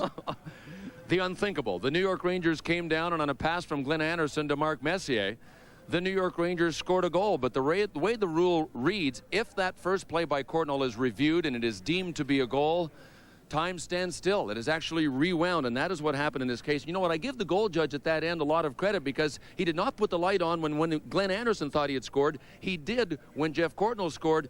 Sharp guy, a lot sharper than me. And he was right on both counts when they went back. And the whole idea of having the video replay is to get it right. And that is exactly what happened. They got it right. So Gary Bettman obviously was mighty happy. At the end of this game, though, a little incident that may come back to be seen again. Yeah, watch the left of your screen. You're going to see the tail end of Trevor Linden getting blindsided by Adam Graves. Now, this is not where the bad blood is going to come from, because we're going to let this go and show you what happened from another angle. Watch Linden still trying to get to the bench, and Mark Messier comes along and goes, "Why, I'm going to finish you off." And you know what happened? Martin Jelena, the Canucks player, actually hit Trevor Linden after that. It was a rough shift for Trevor Linden. We have no word as to whether or not he's okay, but the bad blood has been spilled here. Yep, Messier coming up after the game clearly was over. It was 4-1. It was the final seconds, and that's what happened. Mike Keenan had a chance to meet with the press after the game. The change in momentum, he said, well, it's clearly happened to them, so now they got to take this thing back home to Madison Square Garden and try and get rid of the curse there. Of course, the positive part of that is for the New York Rangers, what a tumultuous night it would be if they could win it at home. Yeah, momentum becomes secondary to the fact that the New York Rangers are playing a different team. When the New York Rangers looked like a confident team, they were playing an inferior Vancouver Canucks team, but I don't think momentum is a New York Rangers advantage here at this stage, because the Canucks have mounted the momentum. All right, Mike Keenan, as we said, meeting with the press after the game tonight about momentum. No, I don't think it is. You have to give them credit again, as I said, for their successes to this point. They had to win a big game in New York, which they did, and they responded very well tonight. But I don't feel there's a huge shift in momentum whatsoever. You work all season long for an advantage, and hopefully that advantage will come to us in Game 7 in the Stanley Cup playoffs and the Stanley Cup Finals in New York City. We're going to find out on Tuesday night. One of the guys who made this night possible was Jeff Courtnall. He had been out of it, as we said early on in the series, suddenly has found himself. Al Morganti talked with him after the game. Thanks, guys. Jeff Courtnall, 2 goals, return to the offense. Your team on a tremendous run of momentum here. Emotionally, how does it feel? Everybody thought you were out. Now it looks like you're in an unstoppable. Well, I think we're just playing with confidence, winning that Game 5, giving us some life, and coming home here. We still haven't won anything yet. I think we're going to have a battle ahead of us in Game 7. It'll probably be the best game of the series, and I think we feel confident, and that's the way we play at our best. All right, let's take a look at the no question about it goal here tonight, if you want to just go over what's going on. Nathan made a great pass across to me to get it, and that puck just went across the line. Actually, he was pretty close to getting it. Here's the one that Nathan dove and made a play to me. This was the one that I made a move, had open net, and put it upstairs, and I thought it hit the back bar, but I guess it did. It hit the back round bar and went in.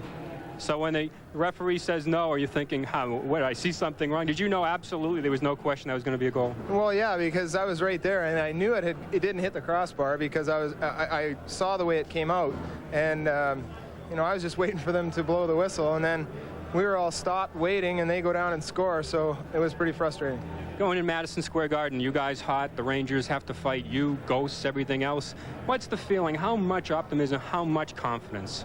Well, a lot of confidence in our room right now. We play better on the road. I think we've showed that in this series. And we've got a great goaltender in Kirk McLean, and it's going to be a great game. I think, you know, we've just got to go in there and play the same way we've played, tire them out, play the body, and be successful. Congratulations, and we're all looking forward to what should be a great Game 7. Guys? He had 2 goals tonight, Jeff Courtnall. Just in case there's going to be a parade here, they're practicing. That's just a replica, but they're practicing, and they'll be working on it all night here in downtown Vancouver as this game's going to go 7. It lit a lot of eyes up, including Pavel Bure's. Back to Sports Center. Thank you very much, fellas. And don't forget, the Stanley Cup Final Game 7, the one we're all talking about and looking forward to Tuesday night, that follows a special Quest for the Cup at 7:30 Eastern Time. By the way, the last road team to win a Game 7, that was the 1971 Canadiens. They beat Chicago 3-2 in that series. Interesting what Mike Keenan's going to do. Obviously, they're going back to New York, but Pat Riley took his club away and went to Reno. So much media attention is going to be focused on this 1940 thing. He thought that in Game 6, in Game 5, the team may have been distracted. Well, we'll see what happens. I think the speed of the Canucks and their youth has so far been playing a lot. When you saw those goals, they were getting behind the Ranger defenders, and that's something they're going to have to work on, play tighter defense in Game 7.